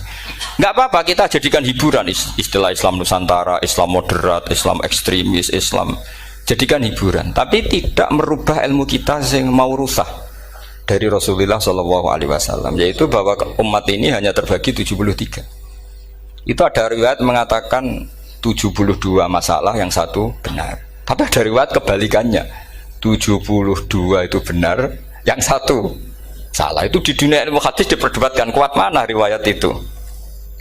Tapi karena kita ini terlalu mengkonsumsi orang yang nggak ahlinya, ya sudah sepihak tadi, kita hanya menguatkan riwayat yang 72 masalah, yang satu benar. Tapi pertanyaannya, kuat mana dua riwayat itu? Kita yang ahli sunnah itu baca beberapa teks hadis, itu banyak ahli hadis yang mendukung dua-duanya. Nah, padahal logikanya secara ilmu wal hadis idza tatarraqahul ihtimal saqata anhul istidlal, ya kalau ihtimalnya banyak ya sudah nggak usah dipakai dalil. Tapi kan kita ndak etis ya, karena guru-guru kita juga pakai dalil itu. Tapi sebetulnya di sarah-sarah itu dijelaskan Apalagi di kitabnya Habib Muhammad bin Abdillah Al-Haddar, mertuanya Habib Zain bin Smith, juga mertuanya Habib Umar Hafid. Beliau termasuk orang yang setuju 72 itu benar, yang satu yang masalah. Ketika ditanya siapa itu Az-Zanadiqah, orang-orang yang sintik. Yang satu kebalikannya, 72 masalah, yang satu benar, siapa itu Ahlu Sunnah wal Jamaah. Nah, kalau kamu mau neliti secara serius, lafaz-lafaz seperti itu polanya sama. Semua ilmu ada pola seperti itu. Misalnya di Quran ada istilah fi yaumin kana miqdaruhu khamsina alfasana. Ada istilah lagi ka alfisanatim mimma ta'udun. Itu kan hitungannya beda jauh. Yang satu 1000 tahun, yang satu hanya 50 khamsina alfasana, 50 ribu tahun. Ngitungnya gimana? Ngitungnya gampang saja kalau kita tidak punya tradisi menganalisis. Ketika Abdul bin Abbas ditanya, lalu ke alfasanatin maknanya apa? Khamsina alfasana maknanya apa? Ya yaumun aradahu, wah itu hari yang dikehendaki Allah. Kamu tidak perlu tahu. Memangnya kalau kamu tahu terus mau apa? Itu kan memang satu ilmu. Karena dulu orang itu nggak perlu istighol bima la ya'nihi, tidak perlu sibuk dengan sesuatu yang nggak perlu tahu. Malah orang dulu itu punya jargon wa inna minal ilmi la jahlan. Sebagian ilmu itu jadi bodoh. Misalnya gini, saya tadi kenalan sama Pak Mustaqim, saya tidak akan tanya bapaknya siapa, mbaknya siapa, karena itu tidak penting bagi saya. Yang penting saya itu nyari ilmu yang menjadikan saya diridani Allah. Sehingga orang dulu itu kalau kenalan itu nggak pernah tanya, karena dianggap nggak penting. Itu makam sama, kamu tahu 100 tahun itu apa, atau 50 tahun itu apa, 1000 tahun apa, itu tidak penting. Jawab Abdul bin Abbas. Wasal amma yurdika, kamu tanya apa yang menjadi ridhonya Allah Ta'ala. Sehingga ketika orang dulu cuek, kenalan kok tidak ditanya bapaknya asalnya mana, mereka itu apa ya, konsisten dengan konstitusi min husni islamil mar'i tarkuhu malayani. Tapi para analis, wah ini tidak familiar, kenalan kok dingin-dingin saja, orangnya dingin, pasif. Ini tidak pasif, ini tarku malayani. Jadi gak sambung, memang calon wali sama calon rektor itu tidak sambung. Jadi memang nggak sambung, cara berpikirnya beda. Makanya saya mohon ini apa ya? Ya itu tadi saya sudah cocokkan sama Gus Darin. Jadi kalau kamu daftar ya monggo. Nanti saya tidak tahu yang nanti jadi ketua saya Pak Gus Dar, tidak tahu saya. Jadi, ya saya teruskan ya tentang sanad ya, karena ini yang ditulis di materi ini sanad. Saya mohon sekali, sanad itu kamu yakini sebagai fardun min afrodi dzalikal jam'i. Karena sekali kamu punya sanad ahad itu merusak Quran. Karena hadis ahadis saja masalah, apalagi Quran. Dan Quran definisinya adalah lafadz sing mangkul ilaina bit tawatur. Ada kata apa? Bit tawatur. Makanya saya itu kalau nulis ya minhum. Jadi harus ditambahi minhum. Di antara sahabat yang diambil tadi Abdurrahman As-Sulami sama Zirin bin Hubes adalah Ali, Utsman, Ubay bin Ka'ab, Zaid bin Sabit. Tapi itu mesti ada yang hilang banyak. Sampai hitung saja secara logika ya. Dan ini pasti benar, nggak mungkin benar tapi pasti benar. Ada ayat sing nazalat fi Abi Bakrin. Tentu Abi Bakar lebih tahu. Kayak masalah hijrah. Mesti jelas la tahzan isqala li sahibihi la tahzan innallaha ma'an. Ada ayat yang jelas tentang Aisyah kayak hadisul ifki. Innalladzina ja'u bil ifki usbatum minkum la tahsabu syarral lakum bal huwa khair. Itu jelas Aisyah lebih tahu. Ada ayat yang turun tentang Umar, yaitu tentang Asra Badrin. Laula kita bumina wa isabaqa lamassakum fima madabun terus. Ada ayat yang lebih spesialnya Utsman. Sekarang cara disiplin ilmu harusnya kita talaqi dzalikal lafzi atau talaqi riwayah fi hadisil ifki an Aisyah wa fil hijrah an Abi Bakar wa fi riwayatil farqi bainal haqqi wa bainal batil dari Umar. Karena ya ayyuhan nabiyyu hasbukallah wa man ittaba'aka minal mu'minin, itu asbab nuzulnya Umar. Ali tentang ayat hadani khosmani ikhtasamu fi rabbihim, itu jelas nazalat fi Ali. Secara disiplin ilmu, kalau kamu ingin disiplin riwayat, harusnya sanadnya seperti itu. Makanya kalau Aisyah dibantah tentang hadisul ifki, ayat itu turun tentang saya. Jadi ilmu saya, kata Aisyah, nggak merakalah dengan kamu. Tapi kita tetap saja pakainya. Makanya Abdul bin Mas'ud itu masyhur, nggak terima dia disejajarkan dengan Zaid bin Sabit. Ketika dia tidak termasuk tim lajnah untuk rasam apa? Utsmani dan dia nggak mau memang. Itu Utsman coro sekarang dimaki-maki, kamu melibatkan Zaid bin Sabit yang saat saya sudah bela Nabi dia masih di rahimnya orang kafir katanya. Karena Zaid bin Sabit ini junior sekali, bukan sekedar junior tapi junior. Terus kata Abdul bin Asad, saya ini sadisu sittatin fil Islam, saya itu masuk Islam ketika orang Islam tinggal baru 6, disaingi orang yang Islam kemarin katanya. Nggak mau dia. Dan itu bukan keangkuhan tapi profesional. Ya tadi harusnya kita mikir kenapa sanad Quran hanya lewat orang-orang yang notabene ansoriyin. Mestinya kan nggak menangi periode surat-surat apa? Makkiyah. Maka kita butuh menyebut banyak sebetulnya. Maka saya mohon meskipun tulisannya hanya Ali, Utsman, Ubay bin Ka'ab, Zaid bin Sabit, di hati kamu tetap minhum apa?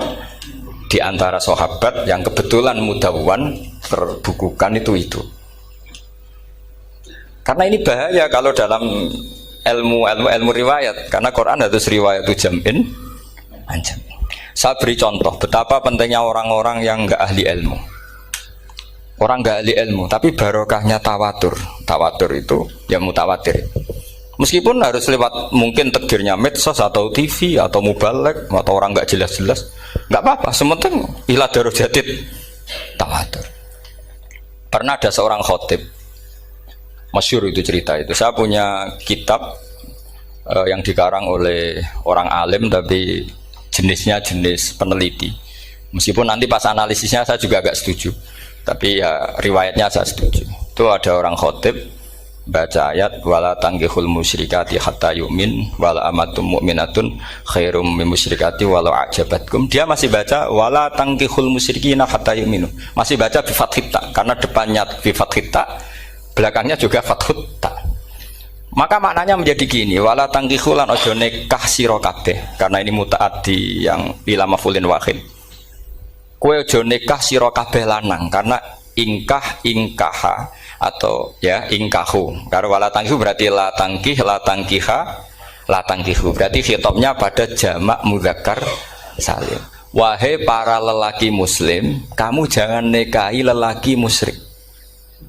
Wah itu si Arabi itu tersiksa.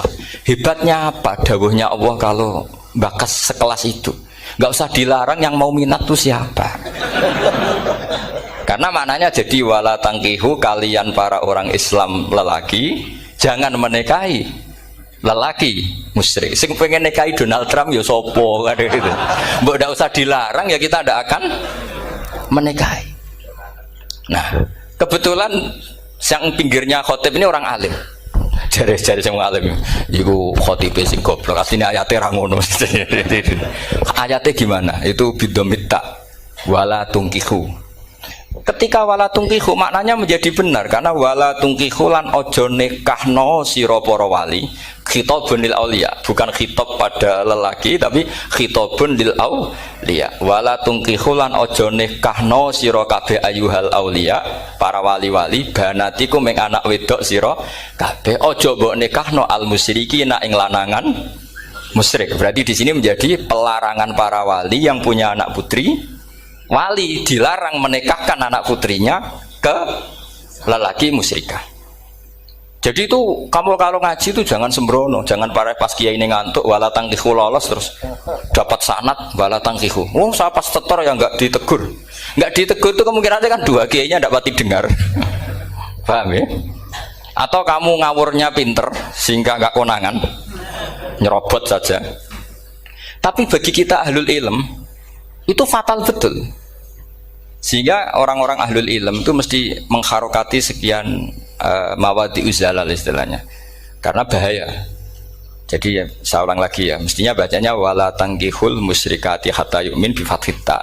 Itu betul, wala tangkihul lan ojo nikah sira kabeh lanang Islam ke ojo nikah al musyrikati ing wadon perempuan musyrikah. Tapi kalau yang kedua harus dibaca bidomita wala tungkihu lan ojo nikahno sira kabeh para wali ai banatikum maf'ul bih awal dibuang ing anak wedok sira kabeh ojo mbok nikahno al musyrikin. Tapi sekali dibaca wala tangkihu maka kualitas maknanya itu seperti tadi. Wahai para lelaki mukmin jangan nikahi lelaki musyrik. Makanya si Bedui ini tanya, apa betul itu kalamu? Iya. Masa Allah ngendikan sekacau itu? Kecewa dia, masa ada ayat Quran yang dipuji-puji Jamiul Kalim, kemudian kualitasnya seperti itu. Jare wong alime, yo khotib sing goblok orang ngono. Artinya apa? Ketika Quran dibaca secara salah, entah makhrajnya, entah halafatnya atau harokatnya, ini Arabi saja tahu. Karena Arabi pun punya adzauqus salim.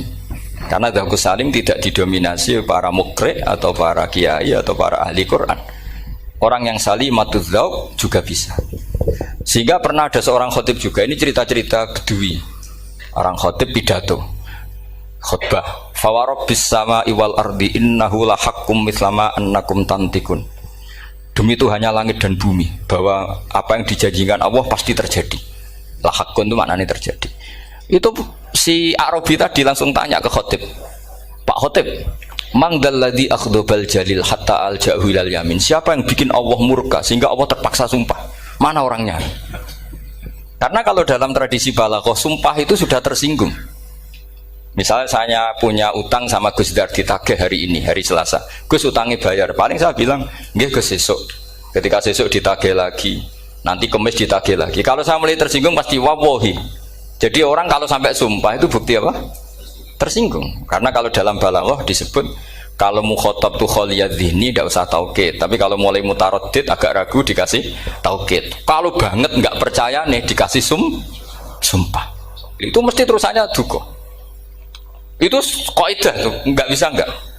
Karena al-yamin atau al-qasam itu ya dulu alal ghadab. Makanya langsung si Arabi tadi tanya, mang dalladzi akhdobal jalila hatta al-ja'u ilal yamin. Siapa yang bikin Allah tersinggung sampai Allah terpaksa sumpah? Ini dzauqul Arabi, dzauqul Badawi, orang yang sangat betul. Karena Quran mutawatir lafdzon wa dzauqon wa balaghatan wa nahwiyan dan sebagainya. Sehingga sebelum ada Imam Nafi', ini saya cerita khasnya ahli Quran. Karena bapak saya, buyut-buyut saya itu hafal Quran. Dulu ketika bapak saya tadi Mbah Munawir sampai berapa? 98% ya. Yang hafal Quran era anak tadi. Era anak itu 98%. Ya dari jenengan tadi. Jadi dulu bapak saya nasihati saya hafal Quran itu lucu. Nasihatnya gini dok. Aku hafal Quran, mbahmu buyutmu hafal Quran. Yes, ojo kepaten obor. Nak kowe rapal itu sebenarnya alasannya anakmu rapal gampang, wong bapak ya rapal. Putu luwih gampang meneh. Wong bapak mbah ya ora. Maka anak wong alim rapal Quran atau orang alim itu kriminal pertama yang menjadi sunnatan muttaba. Karena itu melegalkan anaknya punya alasan kan. Coba kamu alim, terus anak kamu udah alim. Terus kamu, cung kowe kudu alim kok mbahmu. Lah bapak gimana bapak? Kan pusing. Jadi sebetulnya dzurriyyah ada alim itu mesti salah ini. Salah pas depannya ini. Makanya saya itu tak angen-angen bener bapak saya. Bapak saya itu ya akrab sama Gus Najib, sering semaan bareng dulu. Jadi misalnya bapak saya ada hafal Quran, coba mau pede nasihati saya suruh hafal gimana alasannya? Kan nggak punya alasan. Jadi cara bapak pokoknya ojo kepaten obor ya, kalau orang kuno mana nih ojo kepaten obor. Saya beri sekian contoh. Sebelum Imam Nafi' itu ada, Imam Nafi' itu periode tabi'in. Gila tabi'in karena Imam Nafi' itu paling senior. Nafi' itu punya guru namanya Ja'far Al-Qari. Setelah itu sudah sahabat. Makanya Imam Mujahid itu disalahkan orang banyak ketika memasukkan Imam Kisai. Sebenarnya Imam Kisai sama Hamzah itu pernah lama nggak ada sebagai qurra' sab'ah. Makanya kata kitab-kitab besar itu nak ngeritik Ibnu Mujahid itu musabbius sab'ah. Dia adalah orang yang menentukan ulama sab'ah. Itu keliru katanya, kata ulama-ulama lain. Karena sebetulnya yang Kisah itu tidak selevel Ja'far Al-Qari, gurunya Imam Nafi'. Ya, gurunya Imam siapa? Nafi'. Makanya terus ulama nambahi qiraatul asroh, ditambahi Ja'far Al-Qari dan Khalaf dan Hisam. Itu sebenarnya agak salah. Agak salah gini sebetulnya ya, yang Kisah harusnya masuk yang salah sah tambahan, bukan yang Ja'far. Karena kan nggak fair, Nafi' saja yang muridnya termasuk Qurrasapah, masa gurunya termasuk salah sah al-mutammimah lil asyraf ya, salah sah al-mutammimah. Kita sebagai orang yang bidangi itu sebenarnya agak protes. Tapi yang terkenal gitu ya sudahlah, ikut saja daripada fitnah. Tapi kita sebagai ahlul ilm sebenarnya tahu duduk perkaranya. Ya tapi ya sudah, itu nggak sampai salah fatal. Sebelum ada Imam Nafi' itu ada pernah, ini meskipun cerita agak nggak valid, tapi diakui baina ahli ilm. Ada orang datang ke Rasulullah bilang begini, ya Nabi Allah, saya ulang lagi, ya Nabi Allah, he wong sing diceritani Allah. Karena naba'a maknanya cerita, isim fa'ilnya nabiun, orang yang dapat cerita dari Allah. Itu Kanjeng Nabi guyu seneng. Terus anak Quraisyun, jadi Nabi, aku itu wong Quraisy, la yuhammis, orang Quraisy itu gak suka hamzah. Jadi kalau saya baca ya Nabi Allah. Tapi terus setelah itu ada Imam Nafi'. Setelah periode sahabat, tabi'in ada orang bernama Nafi'. Imam Nafi' itu muridnya Ja'far Al-Qari. Itu dia mengatakan itu mahmusullah. Coba kita kalau baca coba amma yatasaalun, coba anin nabail azim. Berarti naba apa? Mahmusullah. Nabi ibadi, nabi nyeritakno sira ibadi ing pira-pira kaula ingsun anni anal ghafurur rahim wa nabbihum ad-dhaifi Ibrahim. Semuanya pakai hamzah. Tapi pas isim fa'il Imam Asim mentakhfif hamzah menjadi ya, sehingga beliau baca ya ayyuhan nabiyyu. Imam Nafi' enggak mau, ini mahmusul lam, sehingga dia baca tetap ya ayyuhan nabiyyu. Andai kan aku ra kadung ditetir melok kira Ahmad Syukur, aku melok Imam Nafi', yakin. Karena menurut saya lebih sorofnya lebih lurus, lebih urut.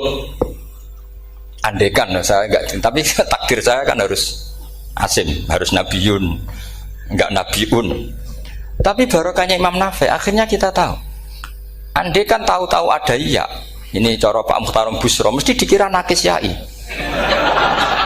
Karena naba yang bunubuan atau haza yahzu huzuan. Padahal enggak dari haza yahza'u hus'an. Nah ketika jadi hus'an ini hamzah ditakhfif jadi wawu huzuan, maka dikira asapah huzuan hus'an huzu'ah sama kafa'a yakfa'u kuf'an. Tapi Imam Asim bacanya kufuan, itu kan aneh lu, ini mahmus kok digenti. Wow. Nah kamu tidak tahu anehnya karena nggak nekuni itu. Mengapa lawe sangel mikir ngono barang itu. Ah sementing payu semaan wis kok ribet. Nah kita ini kadang kriminal baru. Maksudnya asal lari semaan wis ora tau mikir ngono. Kita yang nekuni tafsir pusingnya kufuan. Ini wawunya itu karena bawaan nakis. Apa bawaan mukhaffaf minal hamzah? Karena hamzah itu tsaqilah. Sehingga dalam ulumul Quran yang diantaranya menganalisis itu disebut wal Quraisy la yuhammis wat tamimi yuhammis. Memang orang Quraisy itu anti hamzah. Orang Quraisy itu gak suka hamzah. Nah, Ali, Sayyidina Ali ini orang Quraisy. Kita tahu Ali bin Abi Thalib bin Abdul Muttalib bin Hashim. Itu jelas orang Quraisy. Sehingga dia anti hamzah juga. Makanya Ali kalau baca ya kayak Kanjeng Nabi, ya ayyuhan nabiyyu. Tapi Bani Tamim nggak suka seperti itu, sukanya yang asli, ya ayyuhan nabiyyu. Nah, Imam Nafi' itu termasuk marganya atau ikut secara panutan, ikut orang Bani Tamim. Makanya ketika Quran itu turun bi harfin wahid, itu Nabi susahnya minta ampun. Sampai as'alullaha mu'afatah, saya minta ampun ya Allah. Zidni, saya harus ditambah. Dalam riwayat falam azal astaziduhu. Dan Nabi jelas-jelas mengatakan inna ummati la tutiku dzalik, kalau hanya pakai satu lughat umatku gak mampu. Karena kalau Banu Tamim itu disuruh mentakhfif gak bisa. Dia gak bisa baca ya ayyuhan nabiyyu, bisanya ya ayyuhan nabiyyu. Ini biar calon rektor pusing. Kalau nganalisis sosial tuh gampang, lembaga polling bisa. Lembaga polling itu apa? Bisa, penggawaannya kan gawe pola. Wah, pola kecenderungan orang gini-gini itu. Nah ini kecenderungan santri di polling juga. Ya saya ulang lagi ya. Tapi barokahnya qiraatun Nafi'. Yang saya ulang lagi, sebetulnya Imam Nafi' itu tidak mubtadhir, tidak yang pertama melakukan itu. Orang-orang Arabi Bani Tamim itu ya dulu kalau manggil Nabi ya Nabi Allah, bukan ya Nabi Allah tapi apa? Ya Nabi Allah. Maknanya luwih jelas.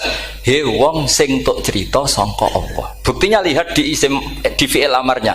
Nabi ibadi. Coba nabi nyeritakno sira ibadi. Berarti maksud kalau dimaknani pakai khitab, nabi nyeritakno sira ya Nabi. He wong sing tak dadekno nabi.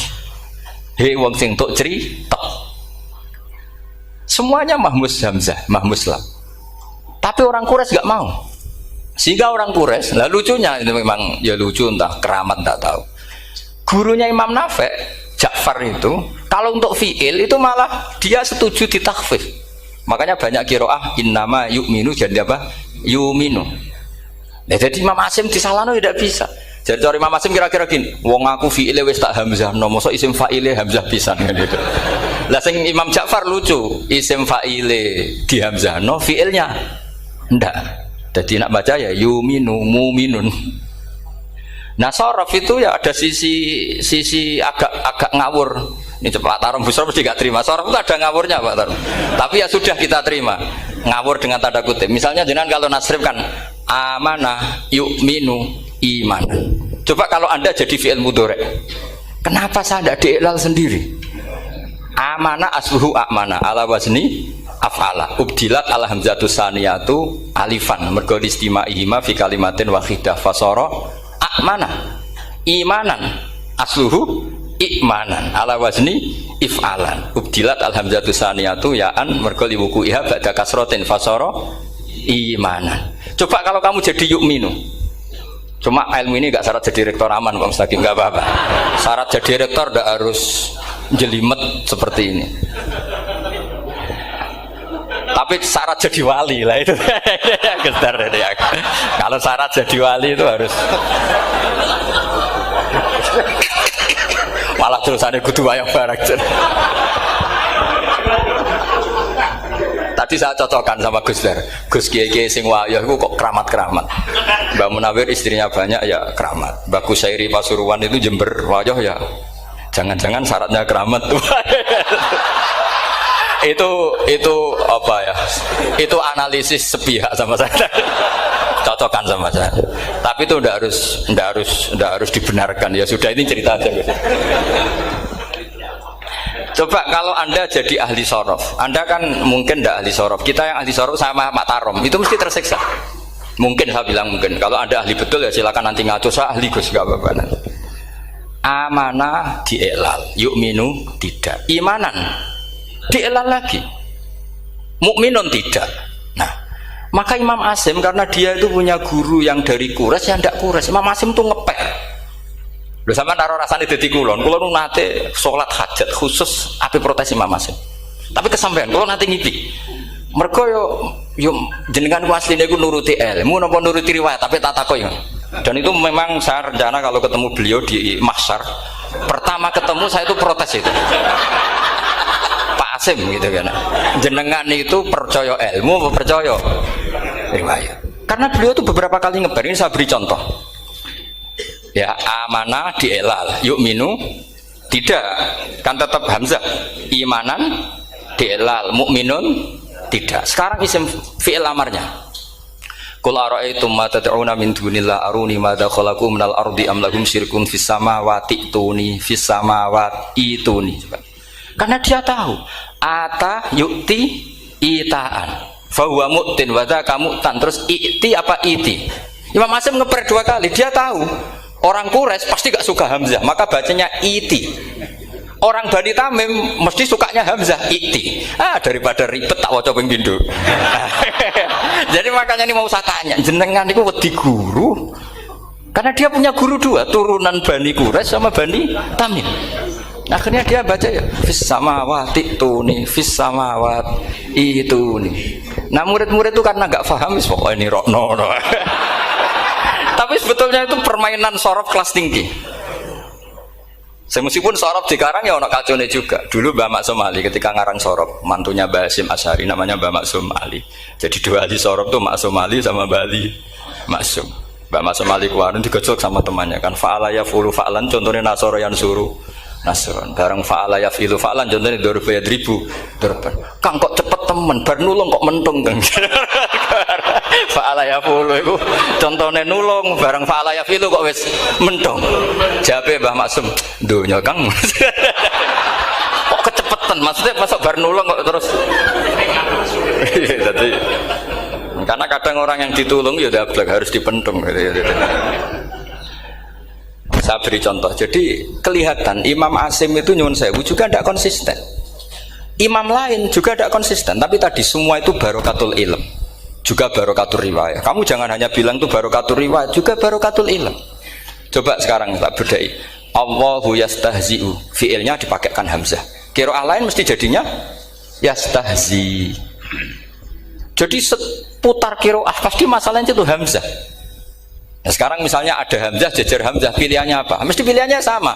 Aha jamiyun, a jamiyun, a jam. Pilihannya mesti tashil aha jamiyun, bitahqiqil hamzaten a jamiyun. Lho cara wong nahwu ya seneng yang tahqiqil hamzaten karena hamzah pertama itu istifham, hamzah kedua balungan kali, harusnya bacanya a jamiyun. Tapi ada, ya, tapi ini dua hamzah jejer, normalnya diidghamkan a jamiyun. Sehingga sebetulnya bisa qiraah safah itu ya tidak keren-keren amat, ya normal-normal saja sebetulnya. Tapi wis do kumo luhur koyo wow. Sebetulnya biasa, tidak usah bangga, biasa. Tapi ya tentu harus syukur ya daripada yang nggak bisa. Tapi sebetulnya itu normal semua, secara analisis itu normal semua. Makanya Imam Asim kalau ketemu saya nanti di Masjid Masjid tanya, jenengan baca 2 kali itu wedi guru, karena punya guru 2, turunan Bani Tamim sama Bani Quraisy. Tapi secara nahwu itu memang, nahwu dan sorof itu memang semuanya tidak konsisten. Nah kita yang neliti itu, saya itu neliti Rasul Utsmani, neliti itu terus akhirnya sudah Gusti ini ilmu saya sudah cukup sampai sini. Soalnya kalau sholat kepengen ketemu Mas. Ya beliau akhirnya ya kira-kira jawabnya seperti itu. Ya anut guru, ya anut ilmu, soalnya tepak-tepakan. Karena Imam Asim ya diprotes beberapa muridnya. Imam Hafiz itu pernah protes sama beliau. Dia habis ngaji ketemu sama Syu'bah. Kita tahu kan muridnya Imam Asim itu 2, Hafiz dan Syu'bah. Yang terkenal maksudnya. Sejarahnya nulis yang terkenal itu ya agak nakal sejarah. Sebenarnya muridnya ya banyak. Sama seperti Mbah Munawir ditulis sama Mbah Arwani. Hanya 3 yang bisa ditulis. Terkenalnya Mbah Munawir yang ditulis kan hanya 3 benar. Di antaranya Mbah Arwani. Saya sakit dan murid radadi itu sakit ditulis. Sembrono. Ya nggak mungkin lah orang sekali berasim muridnya hanya Syu'bah sama Hafiz. Mungkin nggak? Oh nggak mungkin. Imam Hafiz alim ngono mesti kancane akeh, tahu dibully, tahu macam-macam. Gak mungkin wong sikit santri loro kok alim, gak mungkin kan, gak ono sing bully. Kan gak ada gesekan maksud saya secara. Hafiz itu pernah ngaji, nggak ngaji sitok-sitok, mulai dulu ngaji Quran wong satu-satu. Habis itu pulang lalah bareng. Sing sitok maca. Allahul ladzi khalaqakum min du'fin. Ora mau diwacana du'fin. Ora engko takokno. Pura falafat. Walam yakul lahu kuf'an ahad. Jari Imam Syu'bah. Jari Hafiz, ora mau macakno aku kufuan, yakin kufuan. Pakai wawu. Ora pas macakno aku kuf'an nganggo hamzah. Sesuai ngene takokno. Imam Syu'bah itu lebih sopan, gak berani tanya. Imam As-Susi ono sing nekat daripada nggak jauh takut. Ya Syekh gitu. Saya tadi cocokkan sama Hafiz, ternyata kok warane beda. Itu jenengan gimana jadi guru yang bener loh, maksudnya itu piye gitu. Masyhur terus beliau menjawab, Aqra'tuka ya Syu'bah ala ma aqra'ani Zirrun bin Hubais an Abdillah bin Mas'ud. Wa aqra'tuka ya Hafiz ala ma aqra'ani Abdurrahman As-Sulami ala ma aqra'ahu Ali bin Abi Thalib.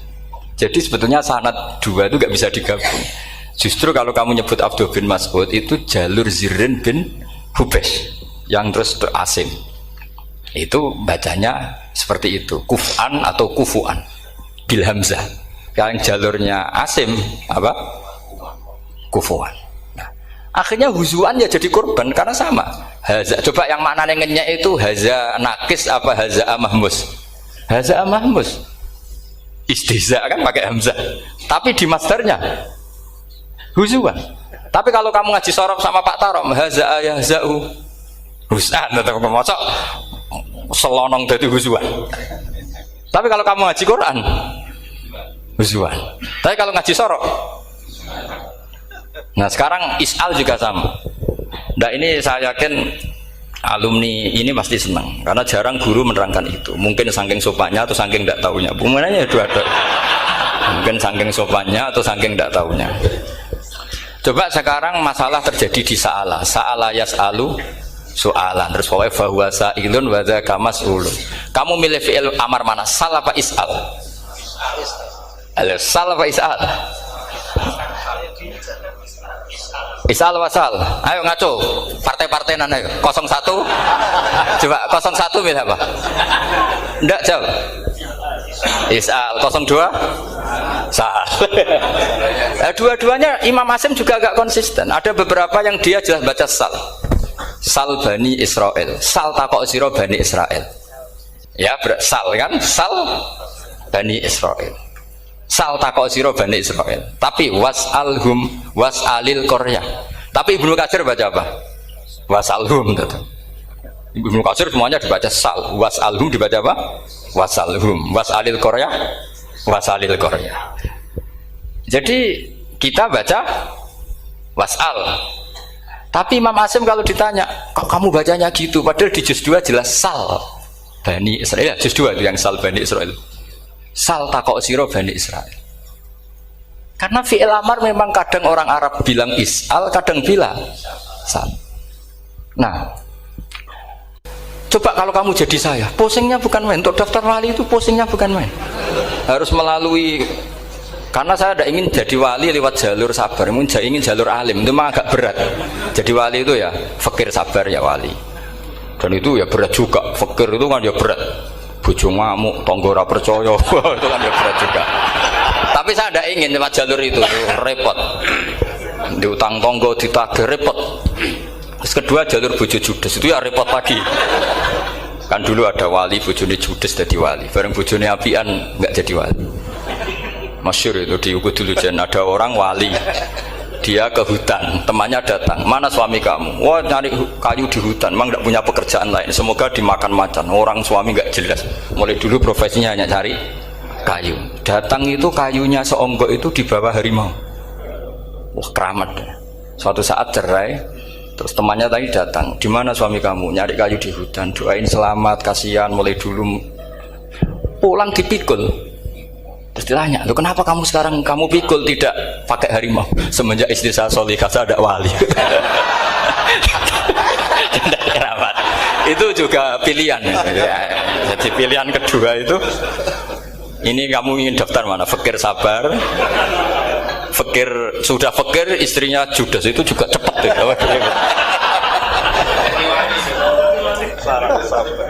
Terus ketiga itu jalur alim. Atau bisa saja alim itu jalur pertama, tapi kan ya harus ngerti sorok, nahwu, i'lal. Saya sampai sekarang masih belajar i'lal, sampai sekarang. Ya gak kebayang kan?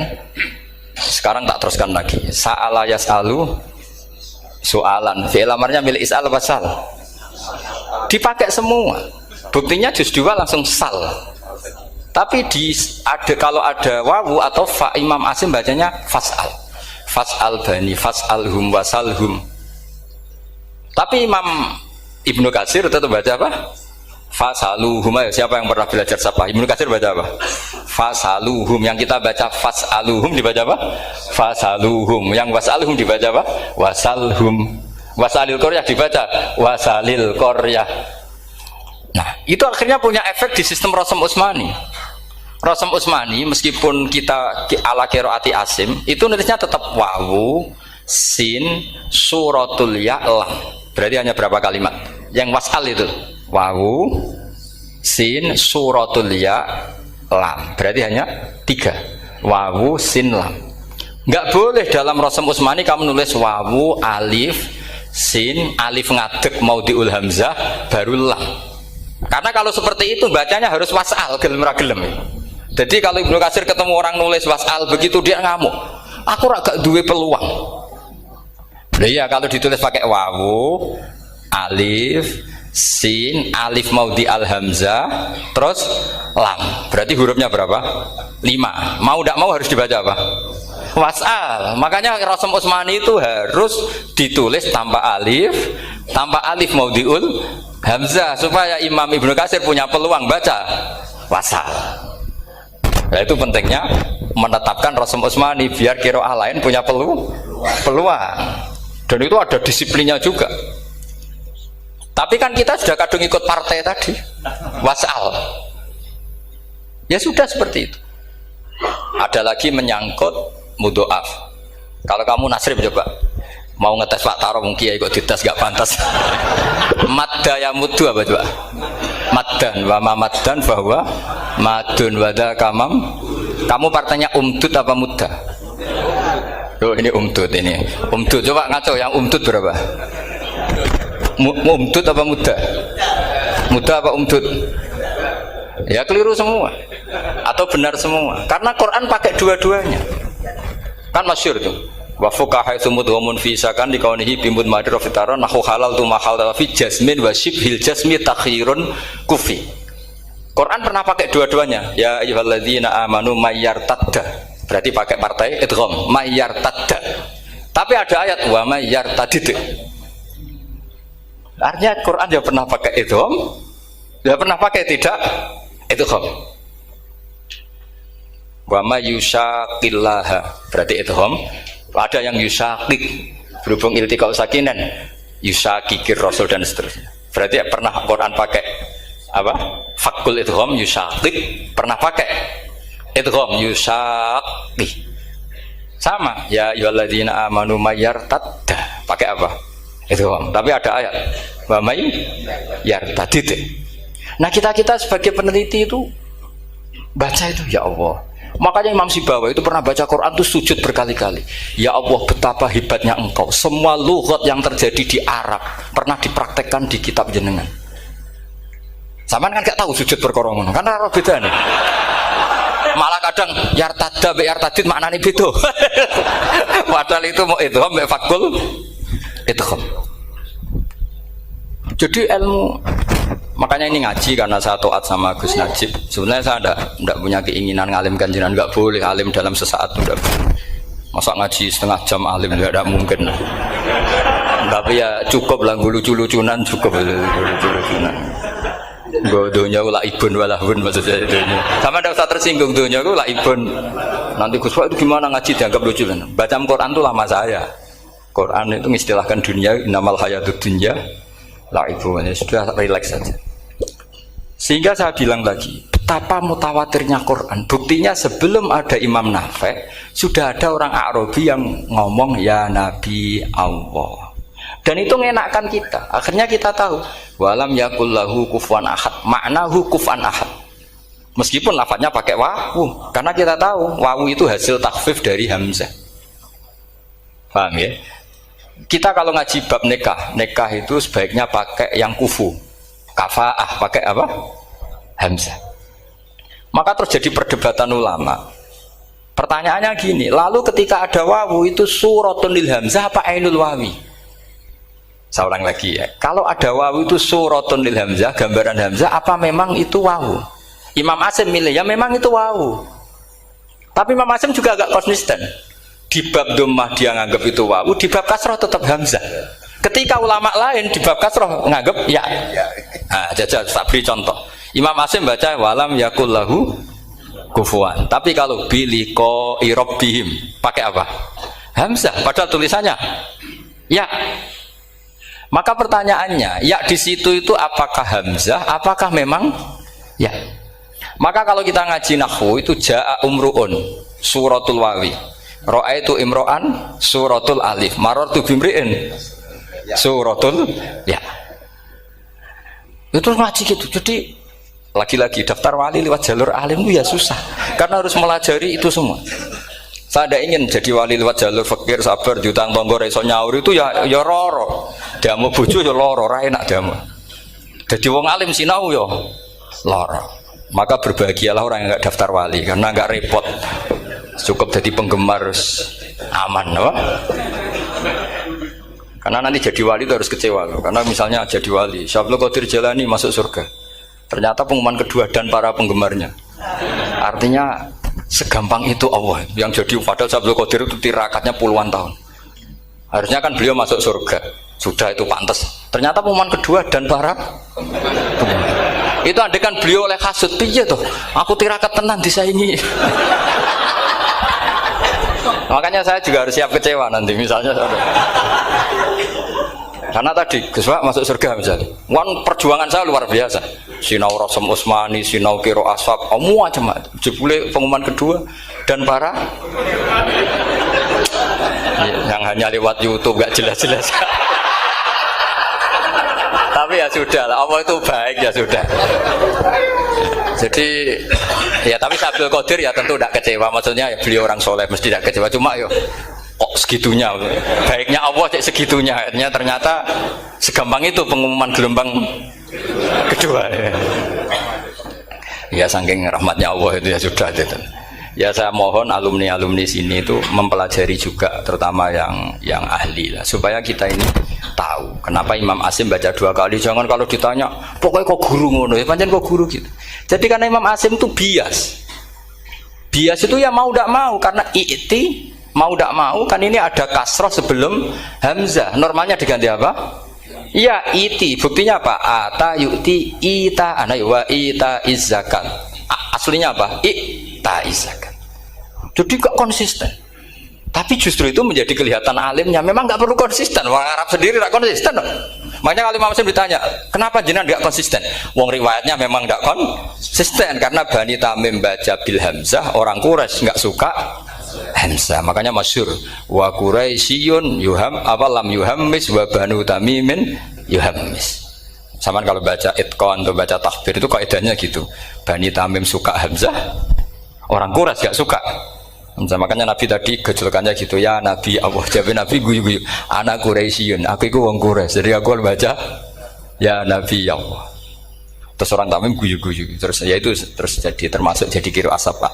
Orang yang membiasakan hamzah ya nggak bisa pakai ya, yang biasa pakai ya takhfif atau wawu takhfif ya nggak kulino pakai apa hamzah.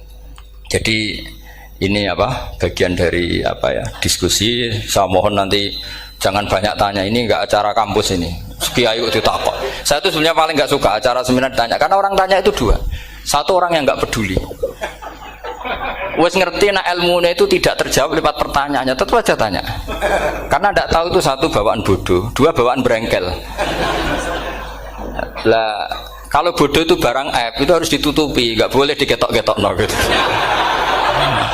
Kedua itu berengkel banyak. Berengkel itu butuhnya aneh. Terus ketiga kepengen darani pinter mergo takoke kritis. Wis anak pindaran pinter darani pinter tanpa takok. Tapi karena itu adat di acara-acara seperti ini ya, mungkin nanti ada 1-2 aja, maksimal 2.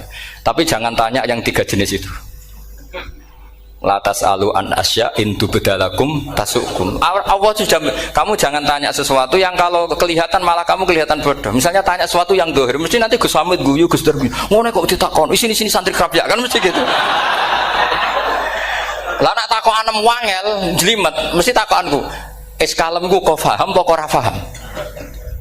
Misalnya sampean takok, Gus Kufuwan itu mahmus apa nakis? Itu mesti wis ketok pinter ya. Ya jawaban saya ya mahmus, cuma sekarang ditakhfif jadi wow. Sehingga ala suratin nakis seakan-akan nakis, tapi hakikatnya tetap mahmus. Nah tanya paling buruk itu tanyanya muta'anid, itu yang Nabi gak suka. Makanya innama ahlakal ladzina min qablikum kasratu masailihim. Dulu ulama-ulama orang-orang dulu rusak itu karena banyak tanya. Jadi ini bukan neror jenengan ndak, supaya punya aturan itu. Bukan neror betulan memang ini supaya kamu punya aturan. Jadi ini terserah, tapi yang jelas itu materi dari saya itu cukup harusnya menjadi inspirasi. Saya nggak pernah nerangkan Quran sedetail ini karena ini menghormati Mbah Munawir, menghormati Ki Abdul Qadir, Gus Najib, ini ada Gus Samit, Gus Dar semua, ada ahli sorop Pak Tarom. Jadi sorop sendiri itu ya sudah partai-partainan. Coba harusnya kalau ngarang sorop begini Pak Tarom, madda ya muddu maddan wa mamaddan fa wa madun wa dzaka mamdudun mudda, terus baleni lagi madda ya muddu umdud lah. Harus 2 kali, kalau enggak kan kubu-kubunan. Wong bisa 2 kok kenapa harus milih 1? Ya kan di Quran fal yamdud kan, harusnya kan bisa fal yamudda, fal yamdud bisa babin ilas sama wa in kana kabura alaika iraduhum fa in istata'ta an tabtaghiyana faqan fil ardi. Terus itu fal yamdud bisa benar sama, terus sumal yaqta fal yamdud hal dibana kaituhu mayak itu yang kan ada ayat fal yamdud itu juz berapa itu 17 atau berapa itu. Itu kan fal yamdud. Harusnya juga bisa fal yamudda. Yang masyhur yang dipakai Quran jelas ada yusaqillaha, ada yusaqik, ada mayyartadda, ada wa may yartadid. Karena tadi benar alfiyah nahu halal tu ma halal tahu wa fi jazmin wa shibhil jazmi takhirun kufi. Jadi kalau ada mudhoaf yang posisinya jazm, baik jazm karena jazim ada lamnya atau jazm yang karena fi'il amar, itu boleh milih. Takhirun itu boleh milih, boleh umdud, boleh mudda, boleh firra, boleh ifrir. Paham ya? Berarti boleh mudda, boleh umdud, boleh fal yartadda, boleh fal yartadid, boleh mayyar tadda, boleh mayyar tadid. Oke, saya kira demikian. Assalamualaikum warahmatullahi wabarakatuh.